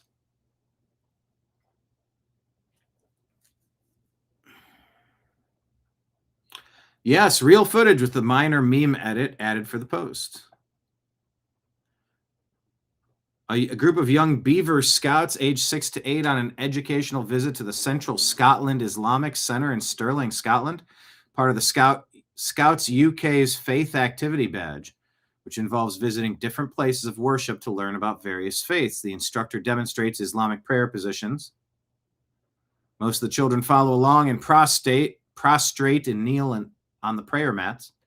One boy in a blue sweater stands with his arms crossed and refuses to participate, exactly as shown in the clip. Happened a few days ago. Spread on X and TikTok, went viral, praising the boy for standing firm.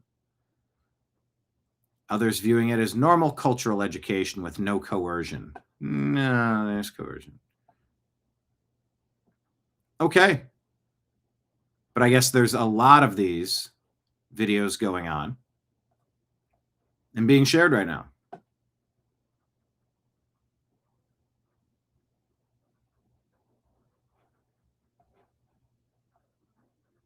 Okay, so bravo to this kid. It's like, I'll watch this, I guess, but I'm not bowing to anything.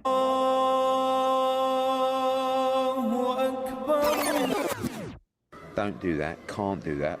Hope it's not cut off before he does it and that we're losing context. Lives of TikTok says X is truly the most incredible place on earth. No words. Sherelle Ann says this is probably a long shot, but if anybody happens to be in DC this weekend, and see, this should be our moment of the day. This should be our post of the day. And Nimbus is now fully taking control of my left hand with both of his paws, which will prevent me from typing. Oh my gosh, buddy. Are you the best bud?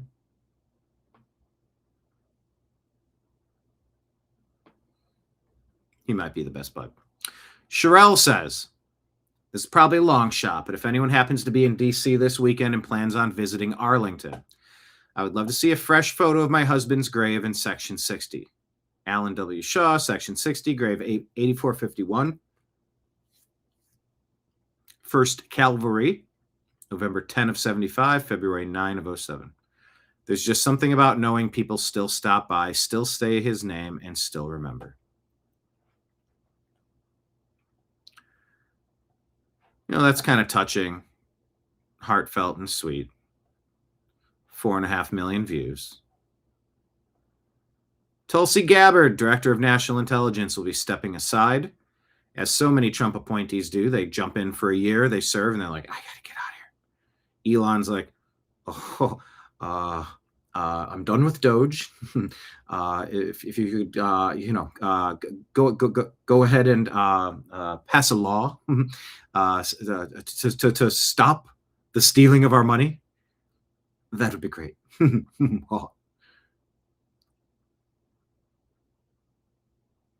Then, of course, you have Pam Blondie. That's what she sounded like. I'm not going to do a Pam Bondi impression. That'll be my Pam Bondi impression. Look, if I do a Mitch McConnell impression, it'll be like this. But my Pam Bondi impression is more like Dan Bongino, Pam Bondi, now Tulsi Gabbard. A lot of people jump in for a year and they're like, I just got to do a year and go. Of course, Tulsi's saying that her husband has a blood cancer or brain cancer. I forget which one it is. So she's stepping aside. And by the way, they've lined up a lot of things that are going to be enacted in the next 3 years. So stay tuned. 2.5 years. Tulsi Gabbard stops by. And look, there's already several flowers out there. So a couple people must have seen this. She says, it was an honor to visit your husband's grave today on your behalf and to pay my respects. It was wonderful to see the beautiful flowers representing many others who did the same. Our nation owes a debt of gratitude to those who made the ultimate sacrifice and to the loved ones they leave behind. Thank you for your service and sacrifice. Sherelle Ann. That's Tulsi Gabbard, Director, Bone Cancer. What did I say, blood or brain? Okay, I guess it was the other B, bone. Ugh.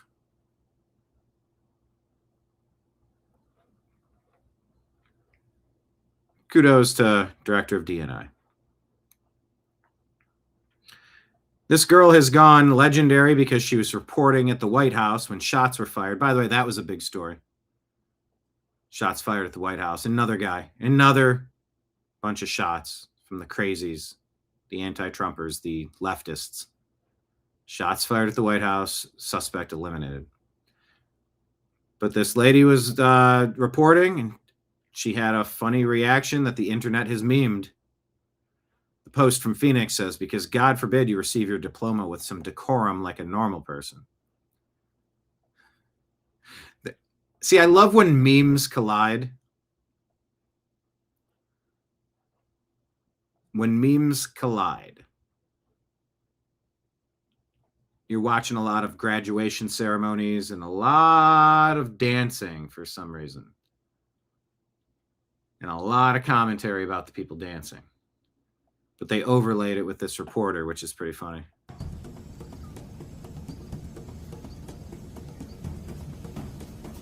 What is that? What is that? What is that?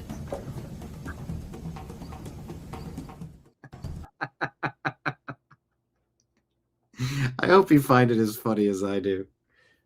But she's gone viral with that. I think I have another clip or two. But yeah, I mean, graduation ceremony. What is that? What is that? What is that? I don't know what this is. Have you heard this story? David? Man in Vancouver gets pulled over by police. And this is Dr. Emery. He's a resident psychiatrist. Senior resident. He's on a rotation with the CAR 87. We're part of a program that includes Vancouver Coastal Health and the Vancouver Police. Okay? And what we do is we go to people when there's different reasons that come up. Every case is a little different, and we go to people to see them where they are, especially if there's been issues with trying to find them and talk to them. So in your case, I think you were certified under the Mental Health Act just, I don't know how long ago, but like maybe 3 weeks ago or 4 weeks ago. Were you aware of that? Dr. Taylor saw you in a cafe. She didn't certify you. I think you filmed part of it. And then she spoke with your family, got some more information, and you know, you're gonna have to turn that off. So just one sec. What the officer just told me is that you know, you and I can set up a meeting and we can chat then. So why don't we do that, okay? Yeah. I'm not turning the camera off. I have a legal right to keep the camera on. If you don't want to make the appointment now, we can do it at another time. But you know, that's what the officer just asked that we do. So why don't we do that? So I'm going to certify you under the Mental Health Act. We're going to bring you to hospital, do testing on you, and see, I can't tell if this is a skit or something that really happened. You're going to talk to a psychiatrist in a controlled environment because we don't believe that you're going to attend an appointment. We don't believe you're going to attend an appointment. Here, I got to copy and paste this. Let's keep it going. To keep the camera on. If you don't want to make the appointment now, we can do it at another time. But you know, that's what the officer just asked that we do. So why don't we do that?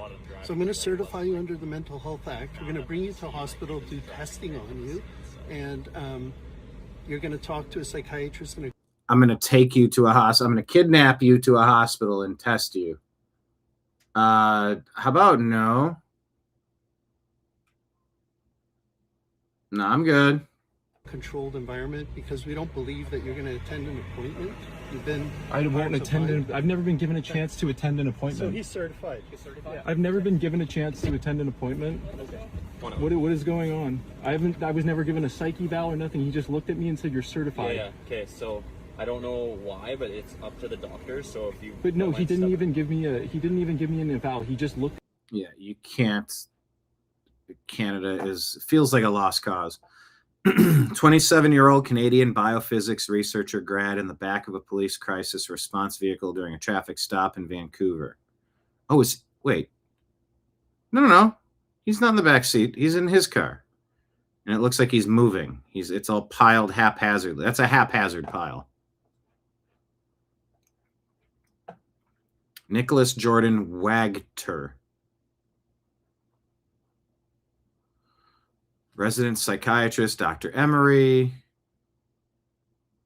certified him under British Columbia's Mental Health Act, Form 4. Certification issued earlier by Dr. Christine Taylor, who had observed him in a cafe weeks prior. Observed him in a cafe. No direct conversation at the time. Gathered information from his family and determined he met the criteria for involuntary assessment. He's calm, articulate, and firmly questioning the process, insisting he's been compliant, never received a proper appointment, is willing to attend one voluntarily. He continues recording despite being asked to stop. They inform him he's being taken to Vancouver General Hospital for a psychiatric eval in a controlled setting. They're going to dose him with some shit. The clip is raw, handheld footage he recorded himself. No AI, no staging, no deceptive editing. Wagter has been publicly posting about alleged Chinese interference in Vancouver. Oh, your ruling masters are coming due. He claims the detention is retaliation. Authorities and some observers, including family-reported concerns, cite mental health reasons. He allegedly shown signs of a disorder posing risk of harm or deterioration. Consistent with how British Columbia's Mental Health Act works, a doctor can certify based on observed behavior and collateral info like family input. Police then apprehend him without a criminal warrant. He remains at Vancouver General as of May 26, posting updates from the inside. The case has gone viral, sparking debate about overreach versus legitimate crisis intervention. Holy shit. I got to share more about this guy. Hit me and said I'm certified, man. I get that. You know, please consider what you're doing, and please think about the fact that I'm more than happy to come in for an appointment. I'm happy to go through and do everything properly. Okay, I've been completely compliant with everything. Yes, you've been really good with me, Nicholas, but listen, that's his call, and unfortunately we can't But go back on that. he hasn't talked to me. That's his call. He just gets to kidnap you without a fucking warrant? No, that's not his call. You're interacting with me at a very regular. Wow. All right. Okay, they don't list his name here. I got to go back to the other page. What's the guy's name? Nicholas Jordan Wagter. All right, I'm going to share some of his stuff. Look him up real quick. Run a search. They won't let him out. Canadian physicist detained after exposing Chinese interference in Vancouver. Brilliant young physicist pulled over, hauled off under his crime. He documented what he called a coordinated takeover, Chinese police stations, foreign influence ops, Canadian bills, C8, C9, C15, turning Vancouver into a dictatorship police state.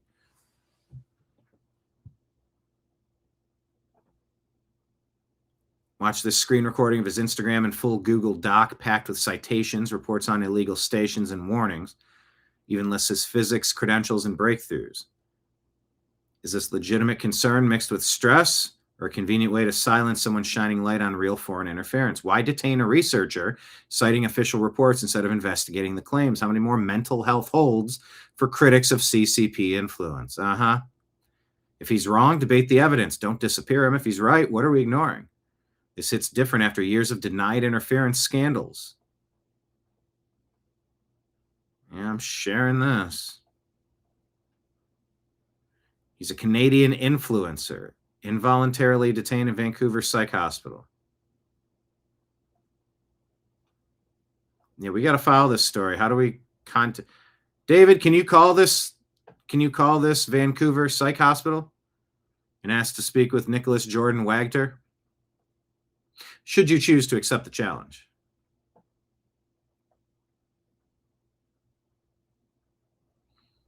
Oh, you haven't heard this story either. Oh, this is a big one. This is a big one. Yeah. Okay. And this is the update. What's the update? Full blown 1984, and I mean the book, not the year, and not the cool, awesome 80s.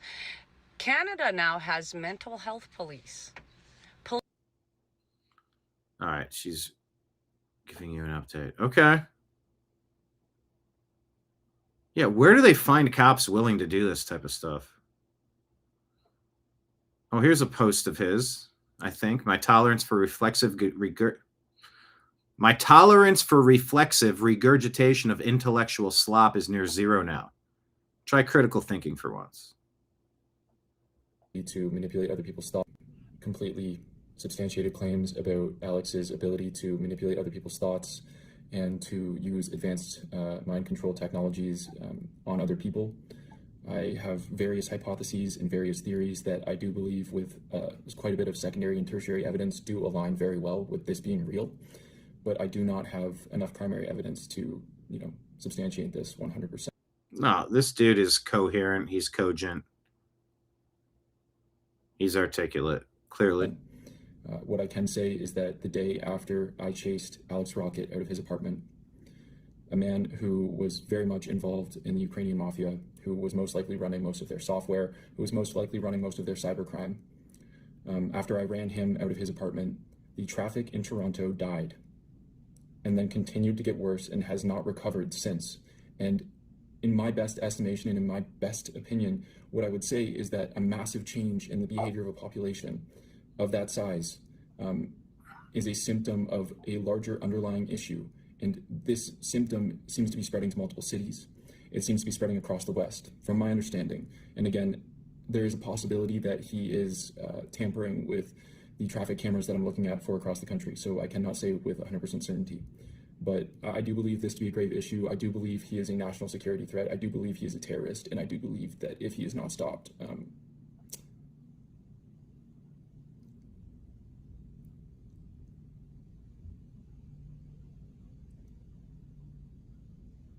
many people may get hurt, and many people may have their autonomy taken away. He's preaching on autonomy. Trash Panda says, don't call them, David. They will come after you. Yeah. I guess I'm just used to it. I guess I'm just used to it. I don't care. They're coming after all of us.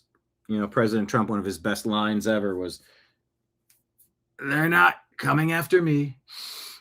They're coming after you. I just happen to be in the way.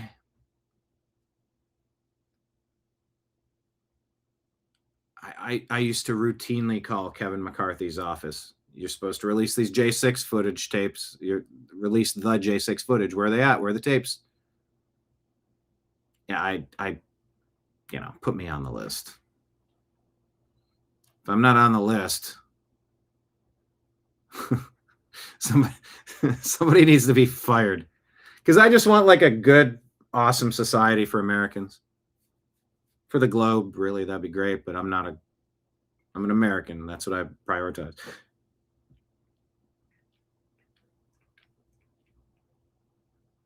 Yeah, you are on the other side of the country in Ontario, Vancouver on the West Coast. I've been to both places. They're both nice. David saying Canadian cops will do anything for control and power. That is a shame.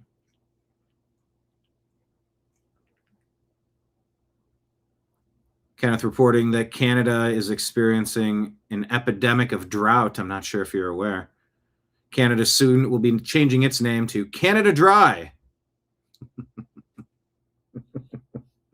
That one has the setup. I would need to tweak that, but that could be a monologue joke right there. I like the premise. I like that you're setting it up that like in the midst of this unseasonable July heat wave, something like this could be a future joke. And that's the thing about monologues. You can write jokes and just place them into the stories as they pop up. You could have like a database of jokes. That one could work.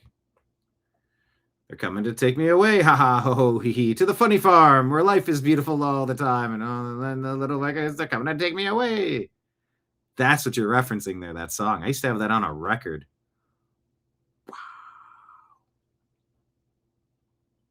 Wow.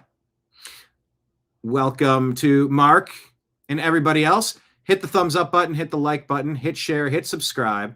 Consider supporting the New American Media and the TNAM Daily Show. Here, let's pop the graphic up on the screen. The New American Media and the TNAM Daily Show. It's scrolling at the bottom of the screen. PayPal is Fuzz Installment at Yahoo. Venmo and Cash App is Brian Engelman. And you become a monthly subscriber on Patreon and Rumble and YouTube by searching the New American Media. And you can drop a Rumble rant tip and a Super Chat tip right into the tip jar behind me. I'm Brian the bartender. You are the patrons. Today's bill is on me. It'll be free. But when I slide you the credit card receipt, it does have a little tip line at the bottom if you enjoyed your time. We certainly accept tips, and it pays the bills to keep the lights on and the TVs fired up. So, yeah, this is a huge story.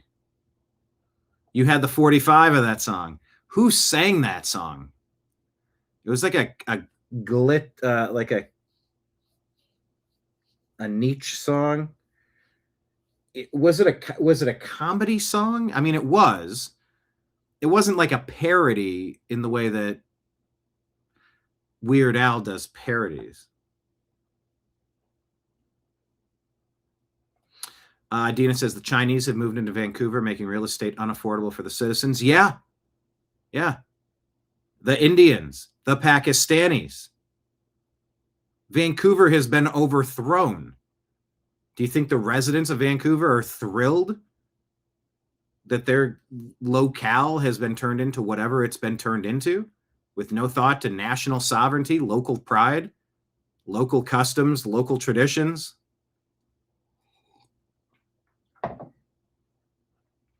And hey, I'll tell you what, it's always a miraculous day when I can get miraculous botanicals to laugh.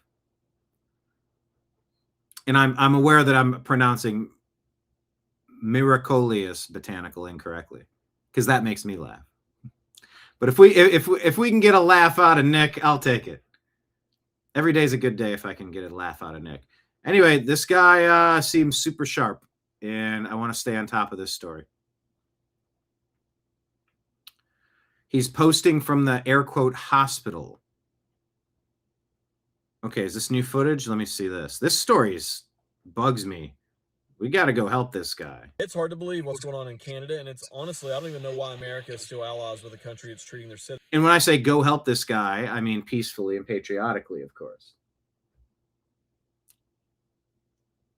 Media campaign. I'll call him right now. Fuck it. Let's do it live. Let me see. Oh, can I call international? I don't even know how I call internationally.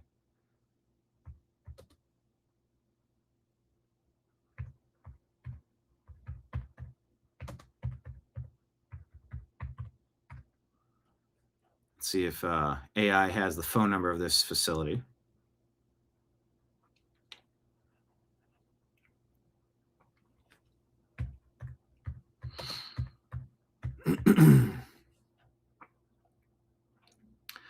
We're gonna do it, Jamie. Let's call this guy. Living in a van cover by the river, Vancouver by the river. Nicholas Jordan Wagner. All right, I'm gonna call and ask for him. Let's do this.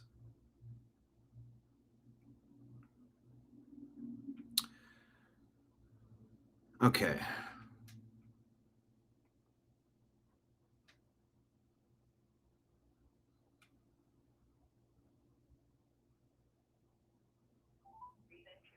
Hospital, a smoke-free premises. Smoke-free. If you know the digit extension of the person you wish to reach, please enter it now or hold to be transferred to an operator. Thank you.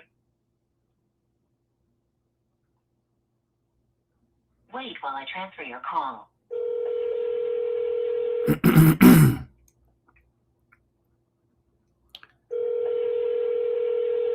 Can you hear it?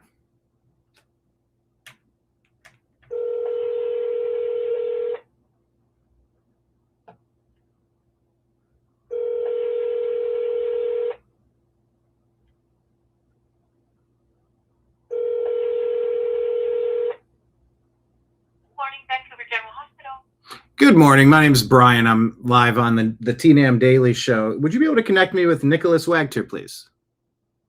Sorry, what's the doctor's last name? W-A-G-T-E-R, Nicholas Jordan Wagter.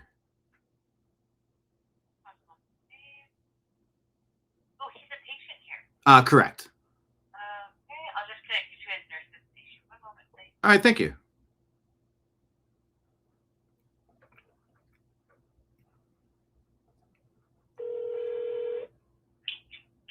Morning, Sigalade. Good morning. Can I speak with Nicholas, please? Wagter. Nicholas? Yes. Just 1 second. Who am I speaking with? My name's Brian. I'm live on the TNAM Daily Show right now. How are you today? I am good, thank you. Excellent. Okay, Brian, just 1 second, okay? Thank you.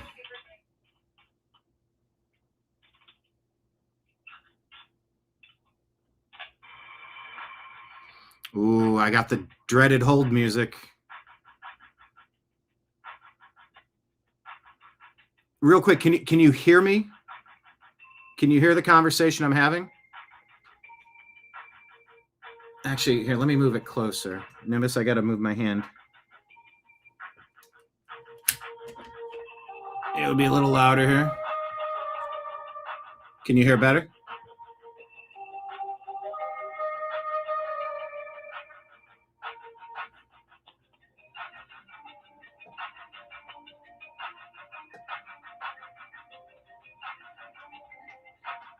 Yeah, I moved the phone right next to the computer screen.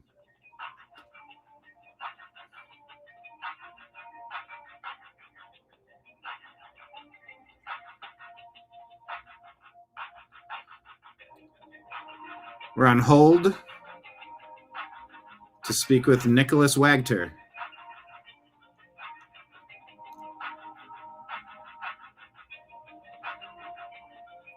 He wrote a published academic paper called Super Special Relativity in 2025. Could this fall under the category of alternative energy researchers that have met strange and unfortunate ends? I know. How long can I handle this hold? I'm doing a show here after all. All right, Jamie, why don't you take this offline and I'll keep doing the show. Let me know when they come back through if we can patch him in.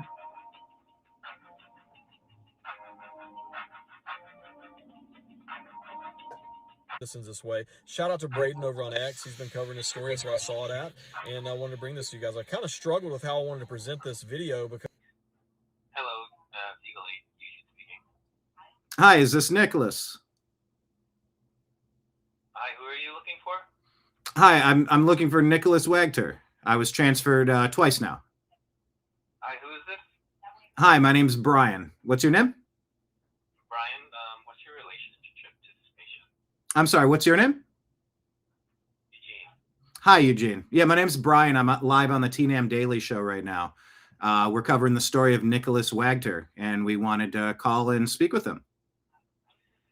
Hi, I'm not supposed to be sharing information on any sort of patients. If you have any questions. Eugene, that's the Eugene. Really quick. Eugene, really quick. I'm not asking for any information about any patients. What I'm asking for is to speak with Nicholas Wagter directly with him, and he could either accept the call or turn the call away of his own volition. Of course, I would never want you to breach any patient-client confidentiality, of course, but I do want to check in with Nicholas. Yes, that's what I'm doing, so I'm going to hang up now. Okay, bye. What are you doing?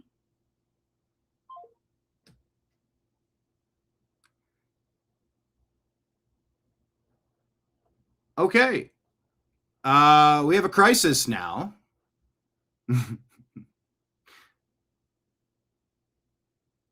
He's being blocked from the outside world. That Eugene feller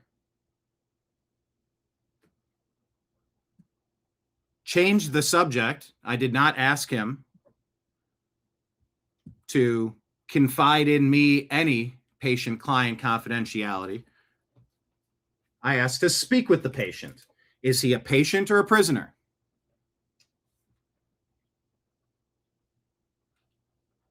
We don't know. No. Hold on. Trash Panda says, I knew that was going to happen. Dina says censorship. Marion says that didn't work out too well. David, they're thinking if it's a good idea to let him talk to you. And if you'll note, I did identify myself. Brian, I'm broadcasting live on the New American Media, on the TNAM Daily Show.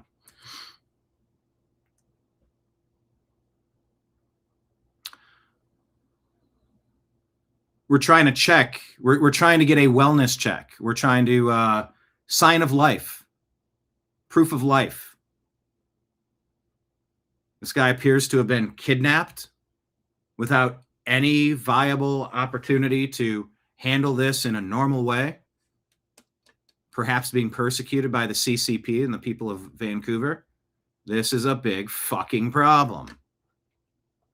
Marion, hope someone doesn't come knocking on your door now, Brian. People have knocked on my door. I answer. We all need to knock on doors, because what if one of us is kidnapped next? I don't know. I don't know the story. I'm a researcher. I'm an investigator. I'm a Daily Show host. I'm a journalist. And I don't like what's happening to this world. And if we don't start calling these people out and investigating and putting pressure, they're going to keep doing this shit. Oh, yeah, they just hung up on me. That Eugene falsely claimed that I'm trying to get patient information. I said, no. I've asked to speak to the patient directly. I don't want you to go through any barrier of patient-client confidentiality. No. I don't want... Eugene, I don't even want to know your name. One person could have just transferred me to the right spot. I'm going to hang up now, he says. Oh, you are Eugene. Okay. So how can we get a safety and health and wellness check on this individual? I'm concerned about his well-being. Not for the same reasons as purported in that video. That gentleman said he didn't have the opportunity to schedule a meeting. Someone observed me from afar and just says, yeah, we're going to throw a psych eval on you? Really? Okay. Well, you know what that just did, Eugene? That's activated me. Because that could easily be me kidnapped in a fucking loony bin, shot up with God knows what.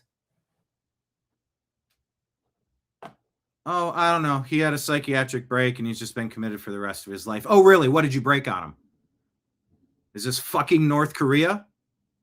Yeah, we should be very concerned about this. Coming from Canada, the place where they're just eagerly Kevorkianing people.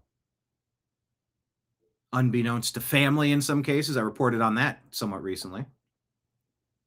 Vancouver. So if anybody would like to know,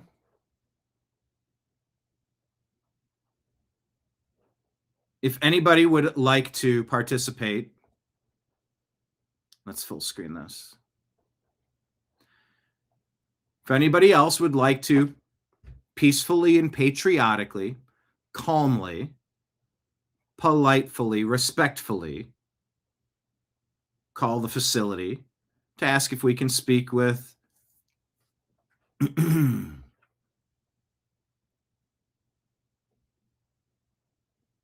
gotta scroll up here. Oh, or scroll down. Sorry. Nicholas Jordan Wagter,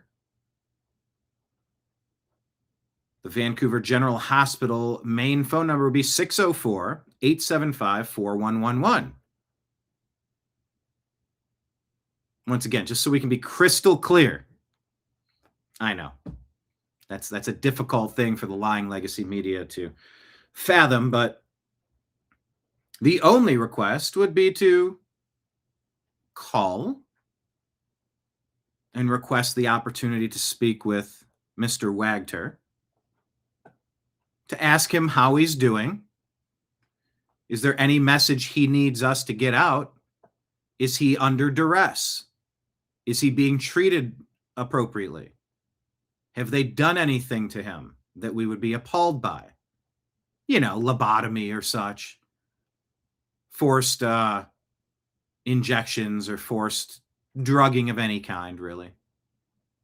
You can do it through aerosols. You can do it through water. You can surreptitiously. There's a million ways you could drug somebody. Yeah, to call and request, are you doing okay? What's the latest? Heard your story. It distressed me. Because when I saw you getting pulled over by some social worker that says, I'm going to commit you, maybe that's all earned and deserved, but the two videos I watched, you seem to be very coherent. Are you being attacked by the Chinese CCP right now? In the overthrown nation of Canada?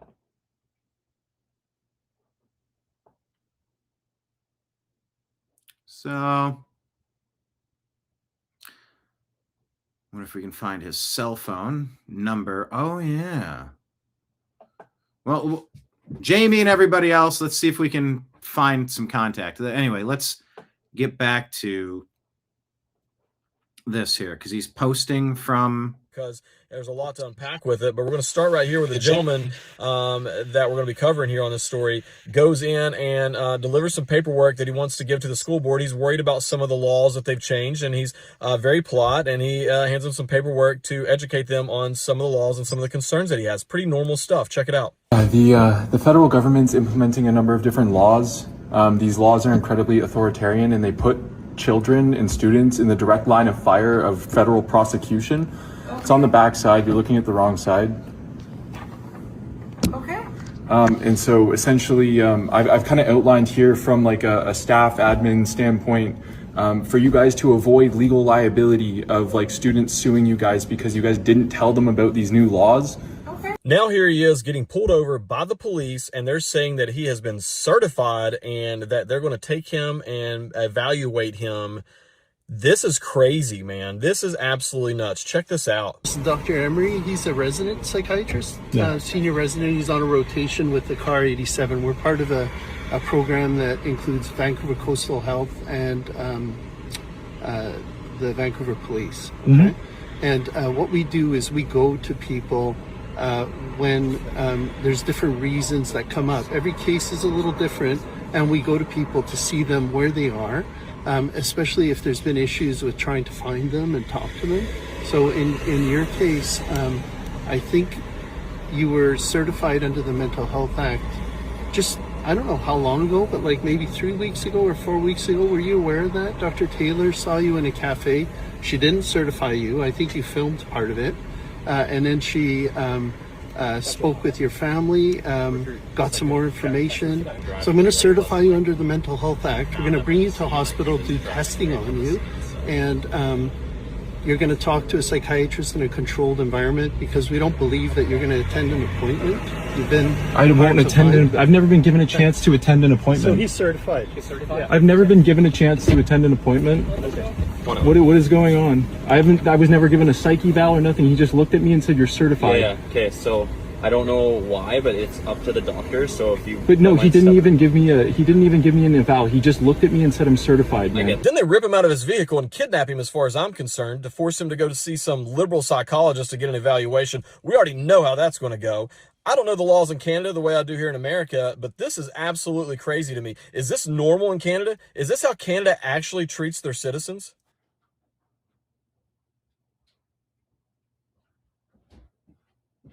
All right. I actually thought that might have been a video that he posted from the inside. I thought that's how it was labeled, but it doesn't appear to be that way. All right. Yeah, we're sharing this story. We're getting involved.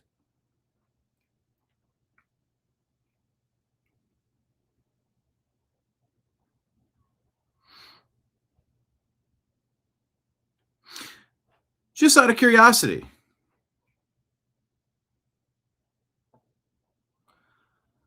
Jason says, no, he was already certified under the Mental Health Act and failed to meet his terms and conditions.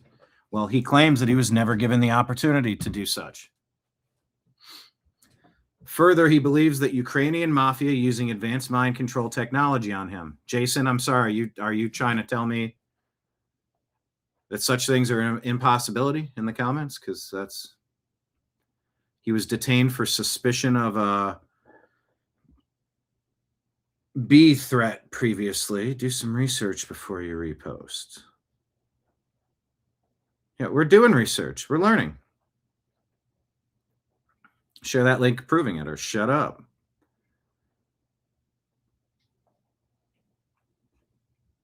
The entire interaction screams MK Ultra targeted individual, and the sad thing is they will try to kidnap him against his will in whatever way possible. What crime has this guy committed? Someone finally went through his Insta. X-Reels, that psychiatrist should lose their license permanently, sweep the street at 5 a.m. Huh. Okay. Well, we are going to keep following that person in that story. So what did we prove? We proved that that facility is not willing to let this person confirm that he's being treated properly. He's not being force medicated. He's not being abused in any sort of way. Feels like that would be a really helpful thing to get out to the public, especially after he's been kidnapped. It's not a kidnapping. He was certified. Well, I don't know if the way he purports that situation in the car is accurate, but what he said was, I was never given the opportunity to schedule a meeting. And they seem to have a problem with him recording. No, there's no problem with recording. We're going to get this on record and we're going to be crystal fucking clear about our conversation. We're not going, well, no, you actually said, no, I didn't say that. Yeah, you just did, okay? No. It's on the footage. I'm recording it so we don't have the opportunity to pull a Rupar. You know the Aaron Rupar? There are a lot of fine people on both sides.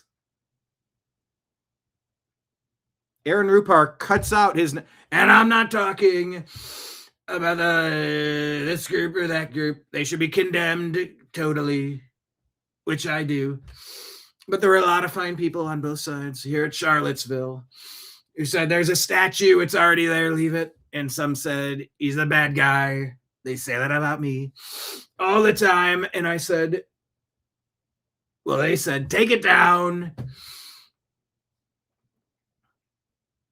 Yeah, you record your interviews to protect yourself and to protect the other person. I did an interview during the COVID pandemic, right at the launch of it. It was a Chinese show. Oh, yeah. Big fish in Middle Kingdom.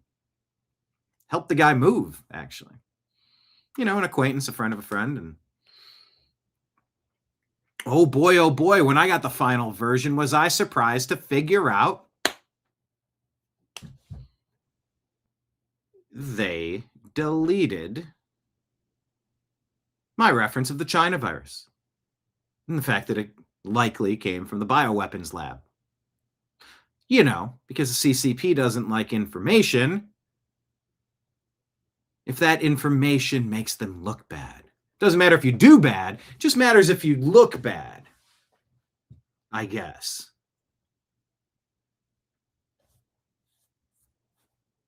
So they seem to have a problem with him recording, which is maybe why when they set up their previous meeting and he recorded it, like they stopped it or it didn't count. So now he's been committed. He says, I'm not turning off the camera. I'm going to record this. And the guy seemed to have a problem with that. I don't know. I'm very new to this story. I have no preconceived notions.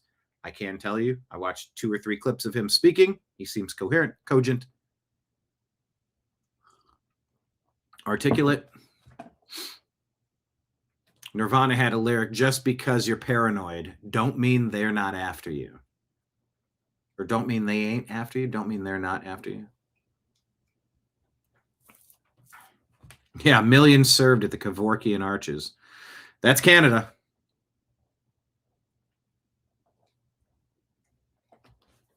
Apparently, this guy has been certified, and maybe it could have gone better had he had a Certa Sleeper.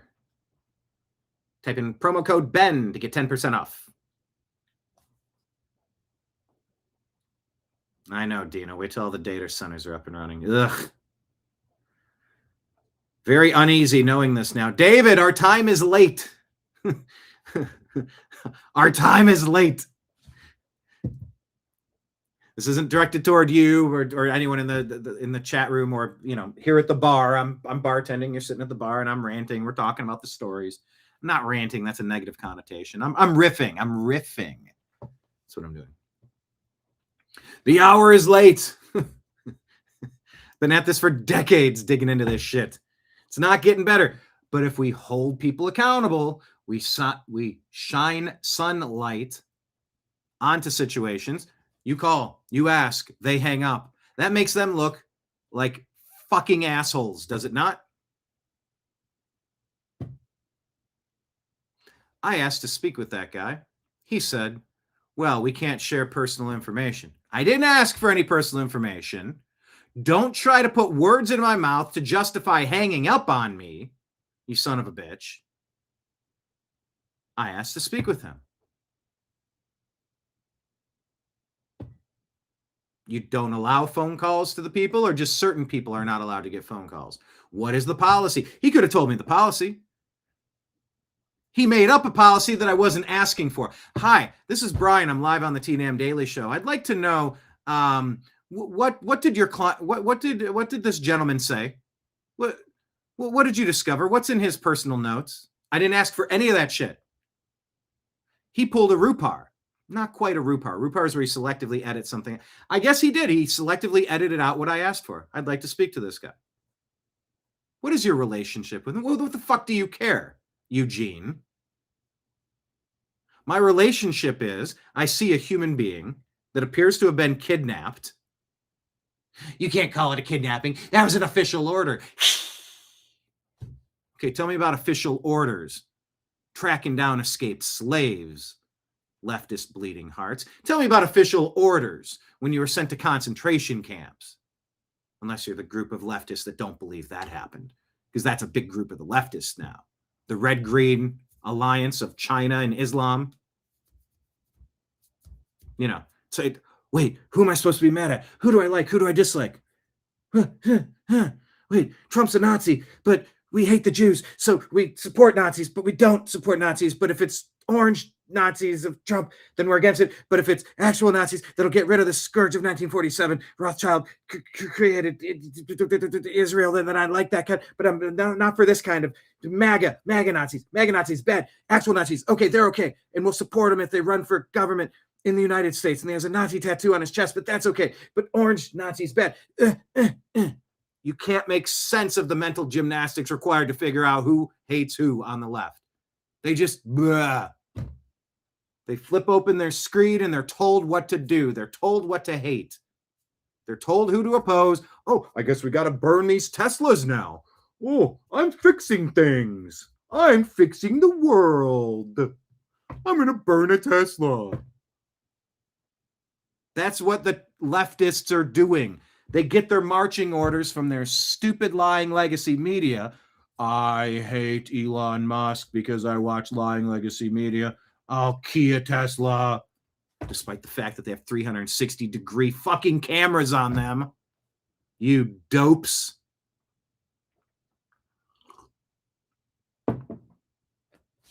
See, the Rupar would be, well, Mr. Engelman, you did rant the other day about wanting to burn Tesla, so now we're going to have to take you in for a psych evaluation.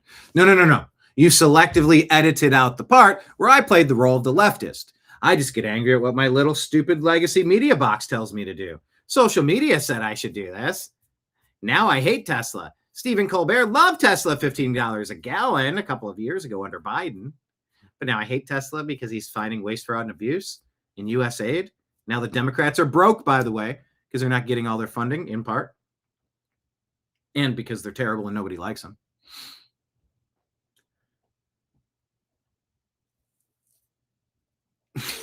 Mark, these are not the sane people you're looking for. Eugene just tried that on the phone.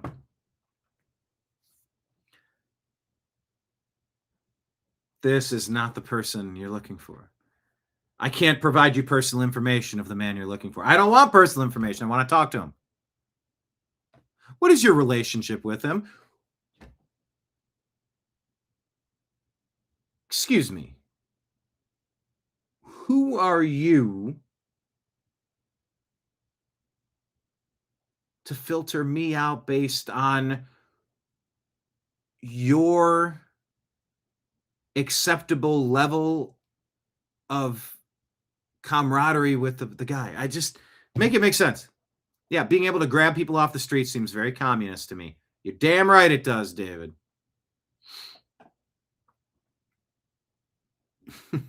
What was Eugene's hang up? Well, you heard it. Trying to see if the guy's okay, that's all. Could he be a Looney Tune? Absolutely. How would I know? On that topic, Steve Henke put this out. Good time to reference this Thomas Jefferson quote. My reading of history convinces me that most bad government results from too much government. That resonate with anyone? Neo Berg says at some point Europe's establishment began to portray hot weather as scary and wrong. Climate hysteria has to be injected because nobody really buys into it. I don't know if this report is accurate, if this is a side-by-side. Is this the same weather lady? Maybe not. Maybe? I can't quite tell. Rostock, 19. What is this? Fahrenheit, Celsius, whatever metric system? It looks like all these numbers, primarily all these numbers, most of them, are higher than these numbers from 5 years later. But now everything's scary in red. So Divergent playing out. What is Divergent? Was that a movie? Divergent. I don't recall. But yeah, the climate hysteria. Every day Trump went on camera doing his daily press briefings during COVID. Oh, everything's flashing and everything. Oh, look, there's a counter. There's a count. Yeah, how many of those are when Cuomo took infected people and put them into a nursing home so that that virus could attack the most susceptible, the weakest? Thinning of the herd. Well, we don't have to make those Medicare payments now, do we? You devious monsters. Fahrenheit 451.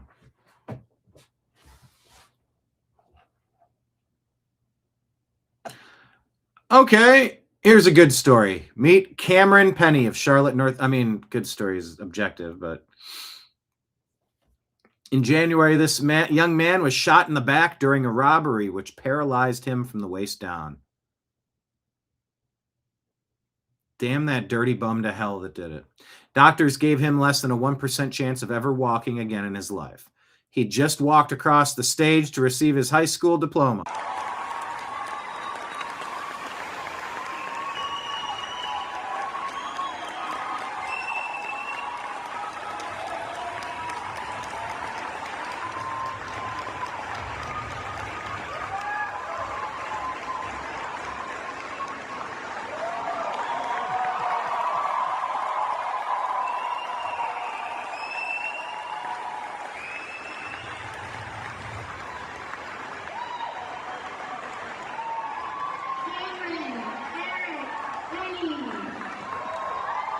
I don't know. Jeez. Number one, blessings to this dude. Two, it makes me a little emotional watching it. Three, how is somebody now walking behind him like, you good? You good? I'll get you. I was watching some music the other night. Talking to this guy, and there was a group right next to me, and it was 2 or 3 girls and 2 guys or something. There was a group, and the one girl was like a slow motion. Like I saw her go down. She was like wobbly and maybe not doing so well, and she went down, hit her back or hit her rump, and was ready to do that whiplash thing where your head bounces back. And I reached out with my left hand and went like this, and the head cradled into my head and my forearm to keep it from bouncing off of the brick or the concrete, whatever it was. And I was probably ready for that because out of the corner of my eye, I saw what was going on. I could, is someone going to fall into me? Am I going to roll my ankle? Am I going to blow out my knee? Are they going to knock my chair over? When Izzy was visiting, I told him, he doesn't drive yet. Did he drive? Did I teach him a little bit about driving? Maybe so, maybe not. But I told him, half of what you're doing out on the road, it's not even worrying about you as the driver. You need to watch other drivers. that classic game of Paperboy. I'm sure there's a more recent reference, but Paperboy works so perfect. If you remember it on the Game Boy or something, or the NES or different systems, you're just delivering papers. They don't even know what papers are now. But on your way, like an old lady runs at you with her rolling pin, a dog, then a car swerves over, and then there's something like there's like every time you turn, there's something else. And your main job as a driver is to sort of, if you see someone pulling out like they don't see you, assume that they don't see you. Ease up and be ready to hit the brake. If there's a kid kicks a soccer ball out and he's running out, expect them to run right in front of you and expect yourself to need to brake. You don't need to always do this, but you need to anticipate other people. But I'm watching this and I'm inspired. It's great. But man, is he wobbly, and that was a big step he took there. And I don't know how I couldn't take a few steps and be like, I'm right here if you need me. I'm right here if you need me.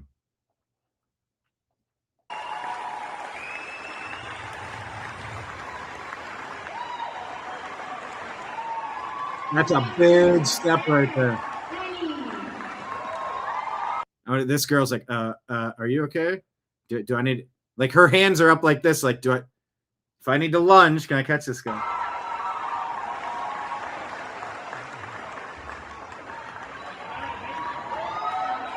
It just seems like those steps that he's taking are a little too far.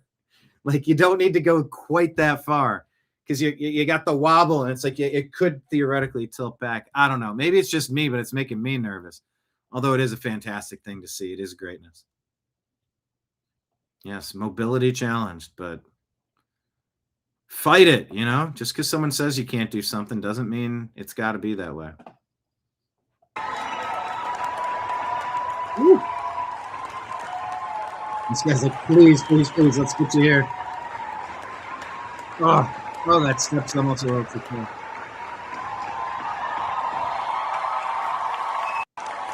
Congratulations.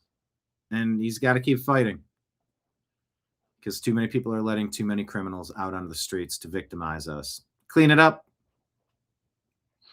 X22 report says the Supreme Court has now signaled it will strike down all state laws allowing ballots to be counted after Election Day.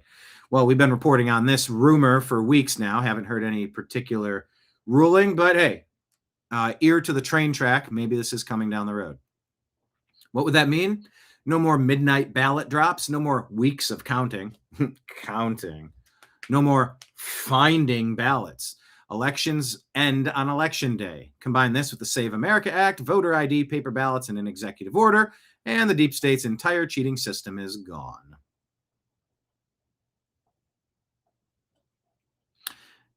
Let's check in on Chicago. How well are they running Chicago? An 18-year-old is charged with attempted murder after allegedly hitting 5 Chicago police officers while they were trying to disperse the crowds. Yeah, watch some of that video of what you're talking about. Listen here, you can kind of hear the aftermath. Oh my God, he just hit a lot of police officers. These street takeovers are so stupid. This car All you got to do is arrest him. just ran through a whole crowd of Chicago police officers while we're clearing out this block party. Oh my God. This dude right here just ran through a whole crowd of Chicago police officers. This is crazy, dude. Hey, everybody good? You know why he ran through there? Because there's no respect for authority in Chicago. Ainsley, you and I were talking on air, and I've covered Chicago and many of these major blue cities for decades, for a decade now. Going on the ground, going to the community centers, trying to go the compassionate route, talking with the victims' families when they have been murdered in the middle of the street. There's no respect for authority in these cities. And so as a result of these kids are running the streets right now. All you got to do is care. All you got to do is put the blockade together, shut down the streets.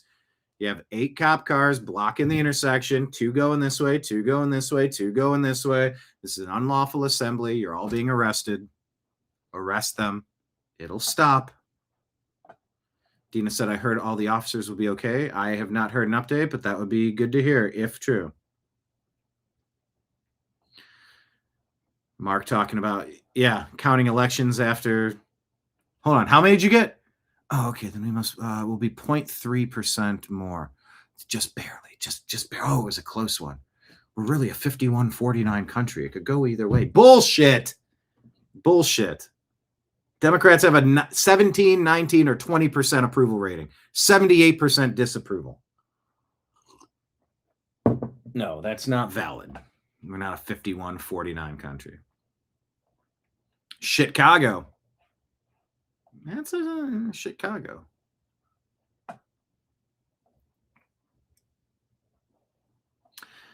Jim Acosta. What's he? You want to come back up again? Go ahead. There you go. Your wheels still have it, buddy. You can still make the jump.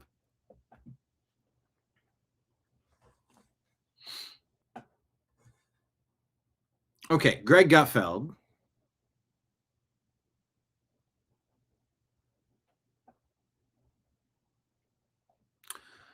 Posted this, a picture of the Late Show. I guess this is their last appearance. The Late Show with Stephen Colbert is gone. Look at that team. Look at that team. Brian Stelter says, one of the great group shots of the Late Show staff posting on stage. Great. Greg Gutfeld says, yeah. And it's the reason they were canceled. That headcount is more than most decent-sized businesses. For 3 jokes a night, at best. Losing tons of money.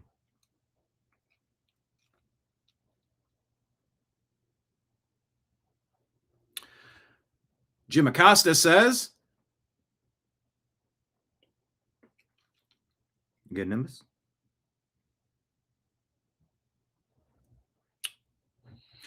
You are celebrating the fact that all those people are losing their jobs, all because your dear leader can't take a joke. Seriously, WTF is wrong with you?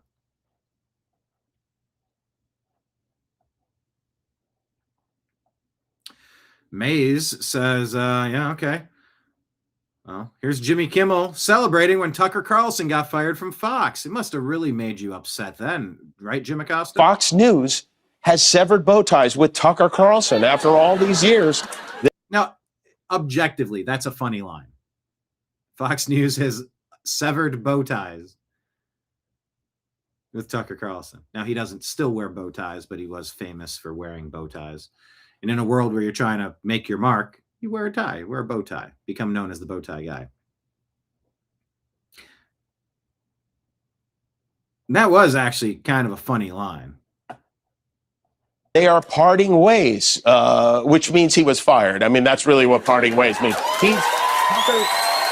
There you are, cheering and cheering and cheering the removal of somebody on TV that you don't like. Tucker couldn't be reached for comment. He's already on a plane to Moscow to meet with his manager. Yeah, that's right. Trump's a Putin puppet. Putin rigged the election. Russia stole our democracy. This piece of shit. No, not Nimbus. This one, Jimmy Kimmel. He's been lying about that Russia collusion hoax for years and years and years. Anybody with half a brain knows that was all crap from the beginning. Paul saying, yeah, that piece of crap was never funny. It was never funny from day one, never funny now. It's just racist and he hates MAGA. Now, which one are we talking? Are you talking about Stephen Colbert or are you talking about Jimmy Kimmel? They're sort of cut from the same cloth. It's a good line. Mark says, Kimmel looks like a comedian waiting on a joke.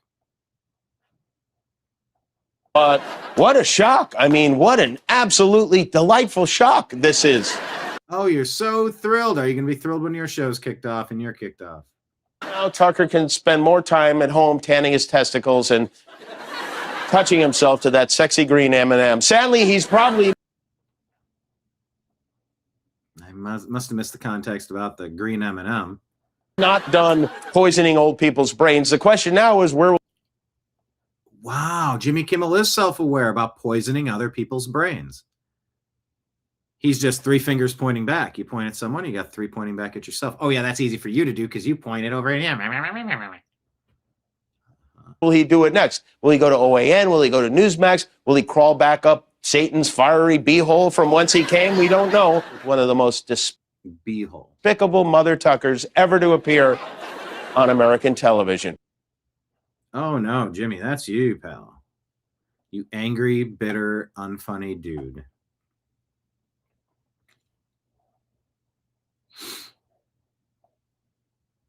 So yeah, Jim Acosta was probably not upset when Tucker parted ways. They parted bow ties. All right, this is just wild. I don't even know what to say about this. It's just, if you want to do a deep dive, this is pretty interesting. I'm going to set this up and just, I'm not going to let it go. But like, if you want to dig back, I'm just sort of fascinated by the level of autism we can have on this planet from time to time. In New York, let's talk about your family. Married? Yes, married to my wonderful wife Janet for 6 years. He's married to his wonderful wife Janet for 6 years. Okay, all right, Tom. Little did Tom know he'd be at the center of this.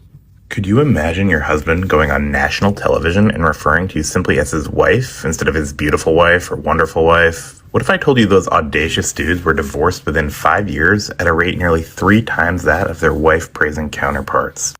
I went back and watched your... So he didn't praise her enough? Let's talk about your family. Married? Yes, married to my wonderful wife Well, wonderful. Janet for 6 years. Could you imagine your husband going on national television and referring to you simply as his wife instead of his beautiful wife or wonderful wife? What if I told you those audacious dudes were divorced within 5 years at a rate nearly 3 times that of their wife-praising counterparts? I went back and watched... By the way, real quick. Yes, Mark, bring back Craig Ferguson. Yeah, I had some interactions with that other guy. Who was the one that voiced the robot? 3 names. Paul Thomas, Joseph, something. He's funny. Yeah, Craig Ferguson was good. Yeah, there have been some good late night people, just not lately. Nearly 2,000 episodes of Wheel of Fortune and followed up to see how many of these... 2,000 episodes of Wheel of Fortune from 2010 to 2019. Complimentary adjective, no complimentary adjective. Oh, wow. Okay, so he's... Wait.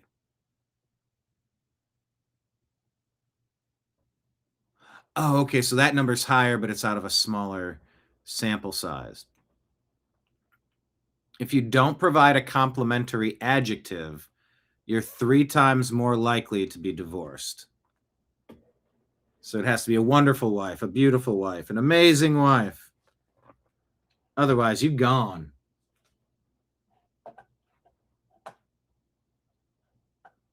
Then were kicked to the curb, and what I found will leave your jaw completely in place. How do you figure this stuff Now, out? some qualifying remarks here, because while this sample size is large enough to draw some real conclusions, this won't be perfect. First of all, the episode had to air, not be filmed, from the calendar year of 2010.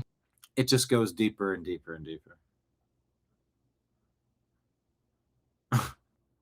Internet melts down over the dedication, the spreadsheet insanity, the fact that someone sacrificed 6 years of their life to become the world's leading Wheel of Fortune marriage analyst. Yeah, this is what happens when autism gains access to Excel. Bro created a relationship prediction model from game show footage. This is either genius or mental illness. The wife carried the family while he became the Rain Man of Wheel of Fortune. This man saw a pattern and refused to let it go. Does the way someone publicly talks about their partner secretly reveal everything about the relationship? Or is this the most insane use of free time the internet has ever witnessed? So, anyway, take a look. How safe is your data? Speaking of Tucker. How do you hope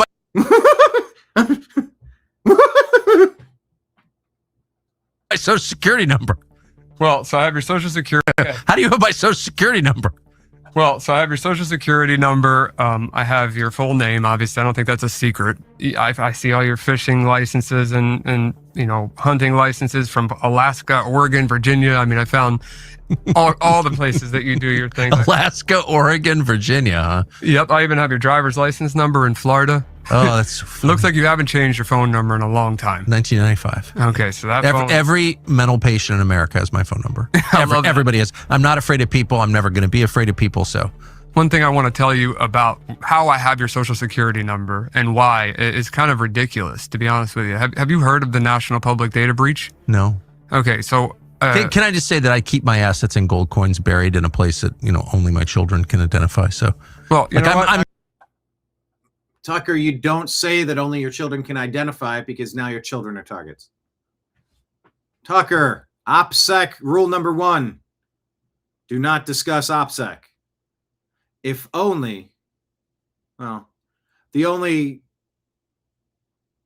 caveat, the only exclusion to that sweeping statement would be to throw them off with misinformation or disinformation. Totally safe. You can't drain my bank account. Well, let me show you something. You might not be I just did. able to drain your bank account, but here is your signature from your warranty deed. So having your... How do you have that? That is my actual signature. Yeah, I'm aware. Which he doesn't write his name for his signature. Is not my name, so I don't know how you would have that. Oh, I pulled it from public record. That is crazy. Yep. Exposes how the massive digital surveillance state has completely destroyed all American privacy. Yeah, this was Chris Jackson complaining how we thought it was cool playing Freebird over the Fox Indy 500. By the way, this complainer here, Chris Jackson, I don't want to ever hear a conservative mention the term wasteful spending again, ever. I assume that's how he talks. Who's this Chris Jackson dope? 16 years in office, Tennessee. What does he do? That is a lot of flags in your bio, pal. You should have an American flag, maybe a Tennessee Titans flag. That's about it.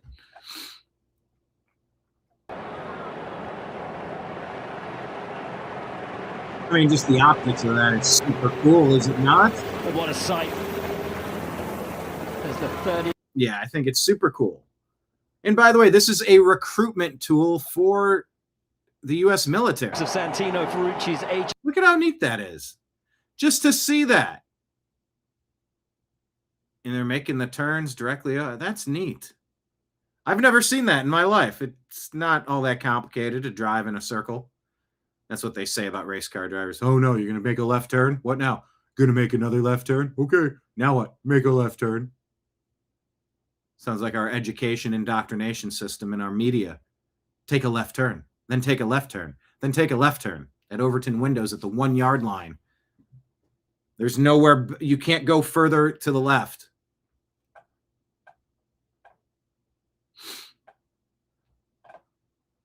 Yeah, this is a recruitment tool for the United States military.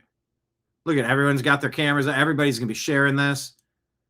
And it's a training exercise for the helicopter pilots. And it's whatever.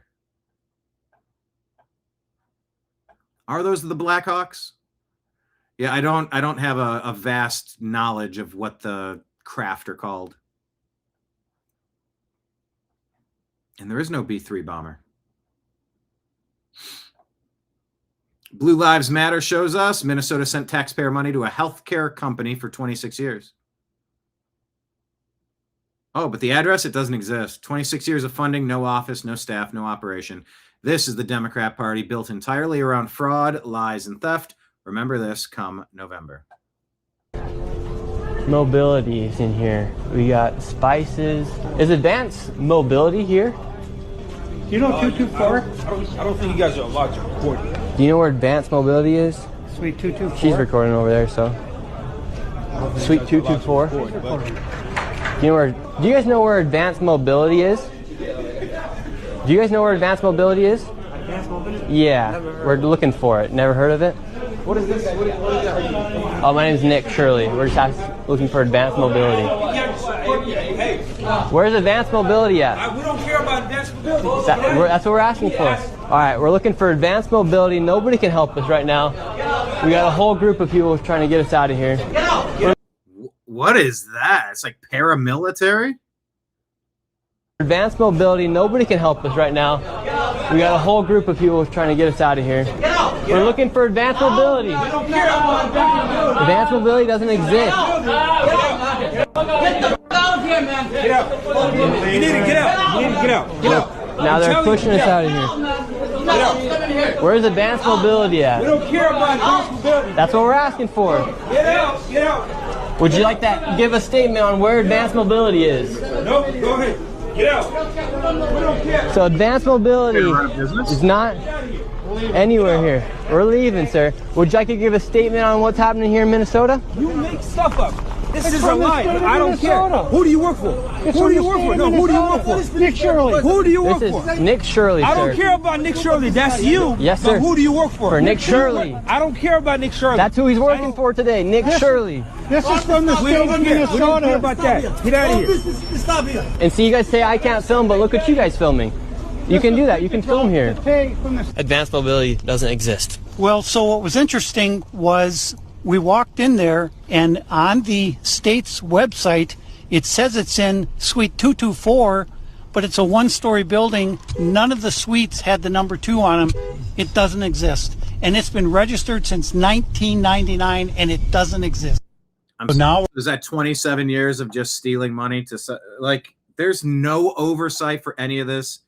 It makes you feel stupid for not jumping in on that kind of fraud. But hopefully all's well that ends well.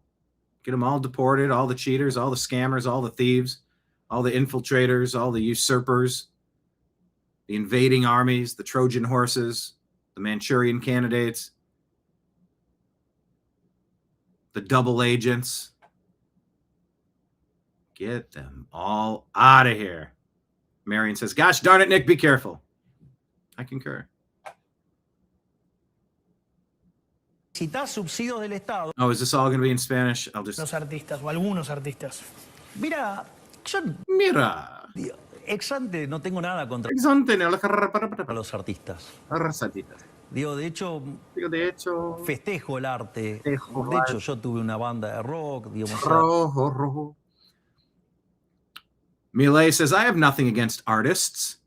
I myself had a rock band. My problem is that if you need a government subsidy to make art, you're no longer an artist, you're a public employee. So yeah. I myself had a rock band. I was not government funded. That's for sure.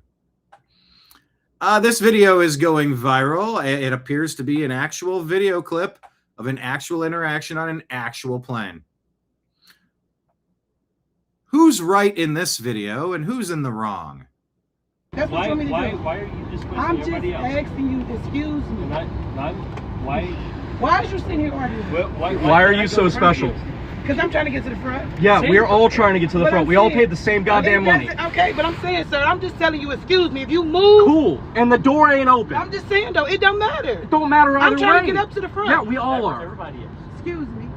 No, thank you. She always like that? Oh, sorry, you don't know her. No, thankfully. So if I just move you the fuck out my way, then I'm assaulting you. Yeah.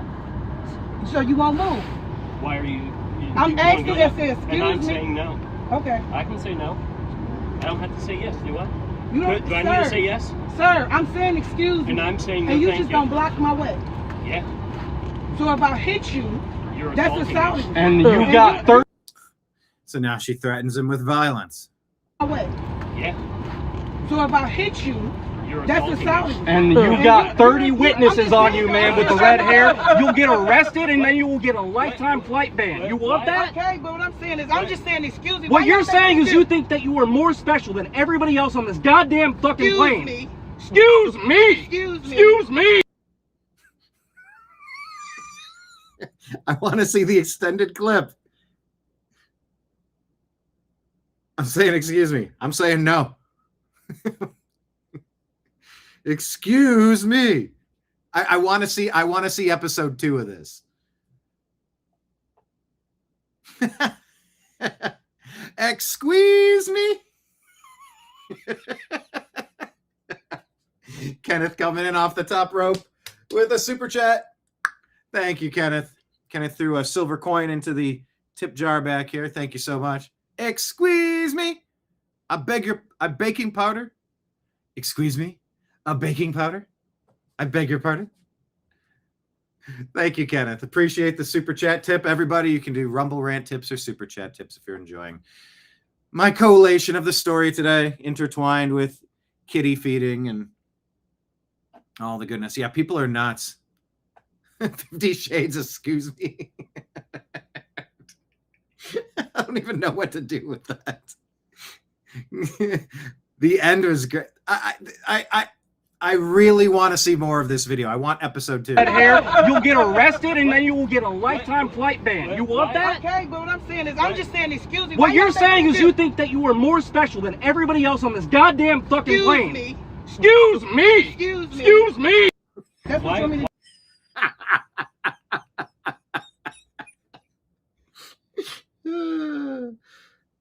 Hey, Jamie, clip the end of this off. Oh, wait, I'm Jamie, and I'll never clip it. But that should be in the sound bank. Excuse me?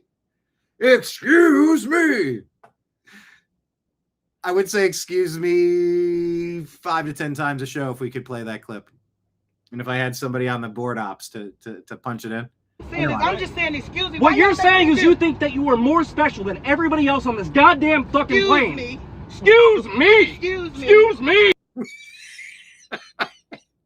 I am so enthralled with season 1. I want season 2. More special than everybody else on this goddamn fucking plane. Excuse me. Excuse me. Excuse me. I don't know what I'm. Is this real? I've seen it shared multiple places. Lots of. Oh, what are the comments section? Comments have got to be great on this.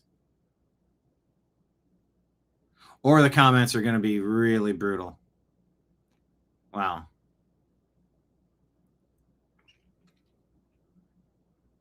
Spirit Airlines behavior on irregular flights. Zero manners, zero respect. All right, I'm going to get out of the comments section. That's going kind of the direction it could have went. Okay. Tim Pool talking about alpha gal syndrome. Liz Churchill says, I still can't believe this is happening. The question is, my friends, is the spread of ticks across the country that we are seeing intentional, manufactured, or just coincidence? That's the question of the day. Type it in the comments. By the way, hit the thumbs up button, hit like, hit subscribe. Consider becoming a subscriber on all the places: Patreon, Rumble, YouTube, under the New American Media. Tell us in the comments, QOTD. Is this natural or engineered? Manufactured or coincidence? There, we'll go with those 2 words. Manufactured or intentional or coincidental? Manufactured or just coincidence? What I will say is... Excuse me? Excuse you? It is very difficult sometimes. Wait, what's Richard Branson got to do with this? He's a part of this? Times. You have a guy associated with the World Economic Forum saying we should induce allergies into humans so they can no longer eat red meat. You then have a massive explosion in this particular tick population that makes people allergic to red meat. And at the same time, you have investment into lab-grown meats. And it's possible to engineer that lab-grown meat to have no alpha-gal molecule, meaning if you become allergic to red meat, you'll always be able to buy their lab-grown alternatives. Gross. Now, I will say this. I don't know if there's any kind of real conspiracy. I mean, certainly these people's interests are aligned in this direction. The production of lab-grown meat and the questions over whether we eat too much are born from the same reality. These Malthusian climate change, whatever you want to call it, individuals, Malthusian, of course, meaning they think there's too many people, are both at the same time advocating we stop eating meat and trying to develop alternatives to, raising cattle. So I don't want to say that it's a connection that Lone Star is propagating and lab-grown meat is being developed. That guy, I believe his name is Dr. Matthew Lau, says, hey, look, what if people were allergic to meat? You couldn't eat it. In the minds of these individuals, they say, stop eating meat. He goes in this direction, and it's possible that Bill Gates or other people go in the lab-grown meat direction. Let me see. Let me figure out. How much did Bill Gates is a major investor in lab-grown cultivated meat industry? Yes, but how much? How much invested? That's what I'm wondering. Did he mention Richard Branson? Let's see. And Richard Branson are betting big. There you go. Bill Gates invested $17 million in a Series A for Memphis Meats in 2017 alongside Richard. Okay, so Branson is an investor.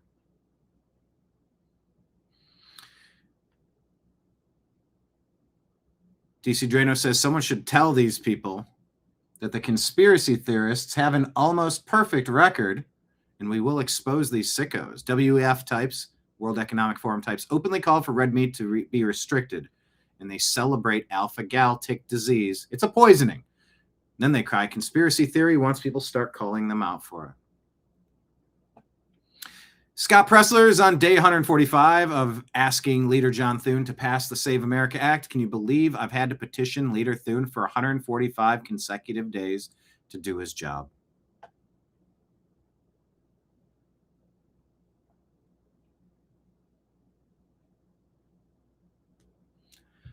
Tim Burchett has thoughts on GOP leadership. I like Tim Burchett. Protect that man at all costs, daggum. Hey, everybody, Tim Burchett. And I'll leave the light on for you. Motel 6. People are asking me about what's going on with the Save America Act. Well, the Senate, of course, is dragging their feet. The House has passed it twice. I've got a sneaking suspicion that they'll probably attempt to pass it or pass it so late in the dadgum game that it can't get implemented. I have a concern about that too. And then they can go home and say, oh, look, we passed it, and everybody will be celebrating, patting them on the back. And then it just cannot get implemented at the state and local level in time for it to have any effect in these elections. And ultimately, I think that's what you've got. And I'm afraid in the Senate leadership, they have such a air quote leadership, lack of leadership, hatred of Trump and the conservative movement. They want things to go back to the status quo, which is them being called from the golf course by the Democrats when it's time to make a vote. And they do the obligatory, oh, we don't like what they're doing. And they get their crumbs off the side of the table and for their districts, and they go home and get reelected.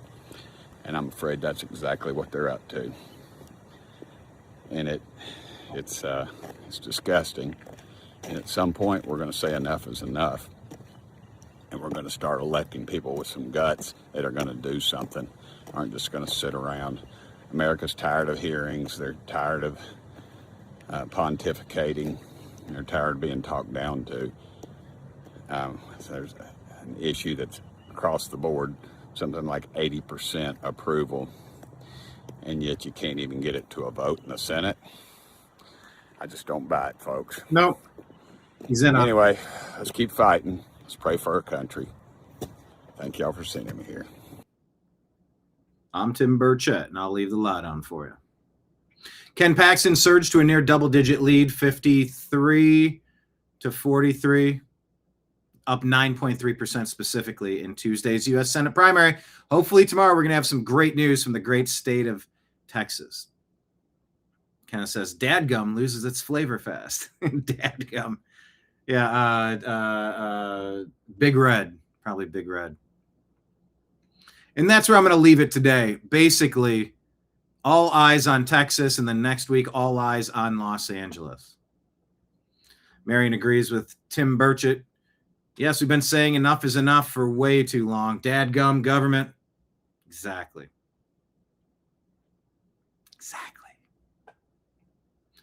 Well, I had a blast. These Monday shows are, well, I guess this is the Tuesday show.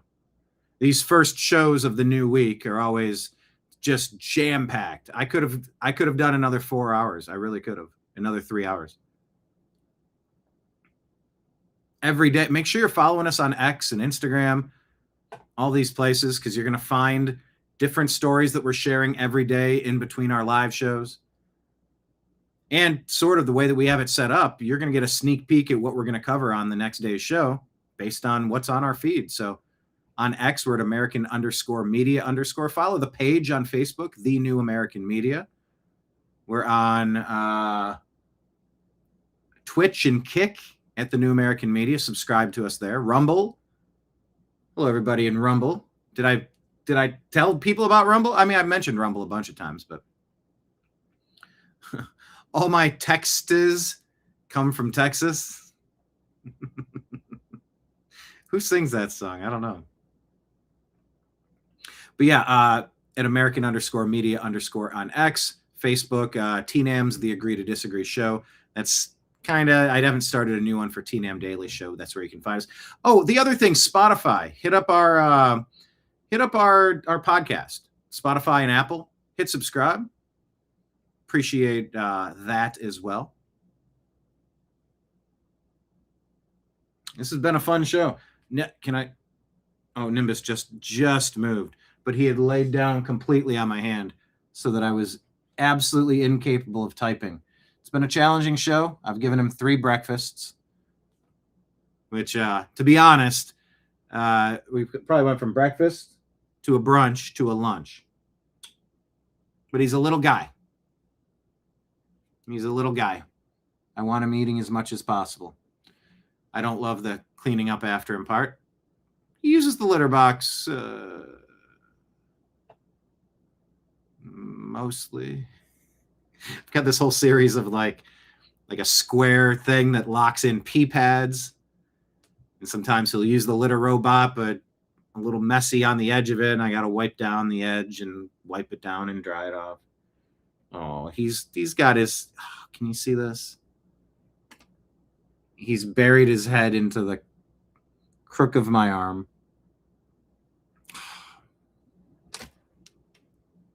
He's just being adorable today. Yes, Huggies for Nimbus. Nimbus steals the show every time he joins the program. Oh, that's a George Strait song. All my exes live in Texas. Thank you, Ortho. No, I didn't say let's do a gram. I said it's on Instagram. But, I mean, you do you. Marion's going to have to go watch from the beginning because she forgot to join. That's always a good idea. But you can also leave comments as if there's a live chat from the beginning. I know. I mean, dude just laid his head into my bicep, into my crelbo. Anyone else call it a crelbo? I think I invented that. The elbow is on the outside. I call the interior part the crelbo. The crelbo. Here, I can make mine pop. Ready? Did you hear it? I hope you could hear it. All right. Thank you all for being here. Hit like, hit subscribe, share the show with your friends. Invite all your smart friends to join us tomorrow at noon.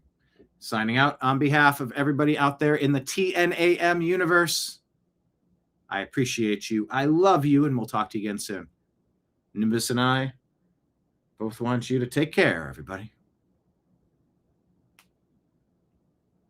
Peace.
Your guide to the truth. TheNewAmericanMedia.com.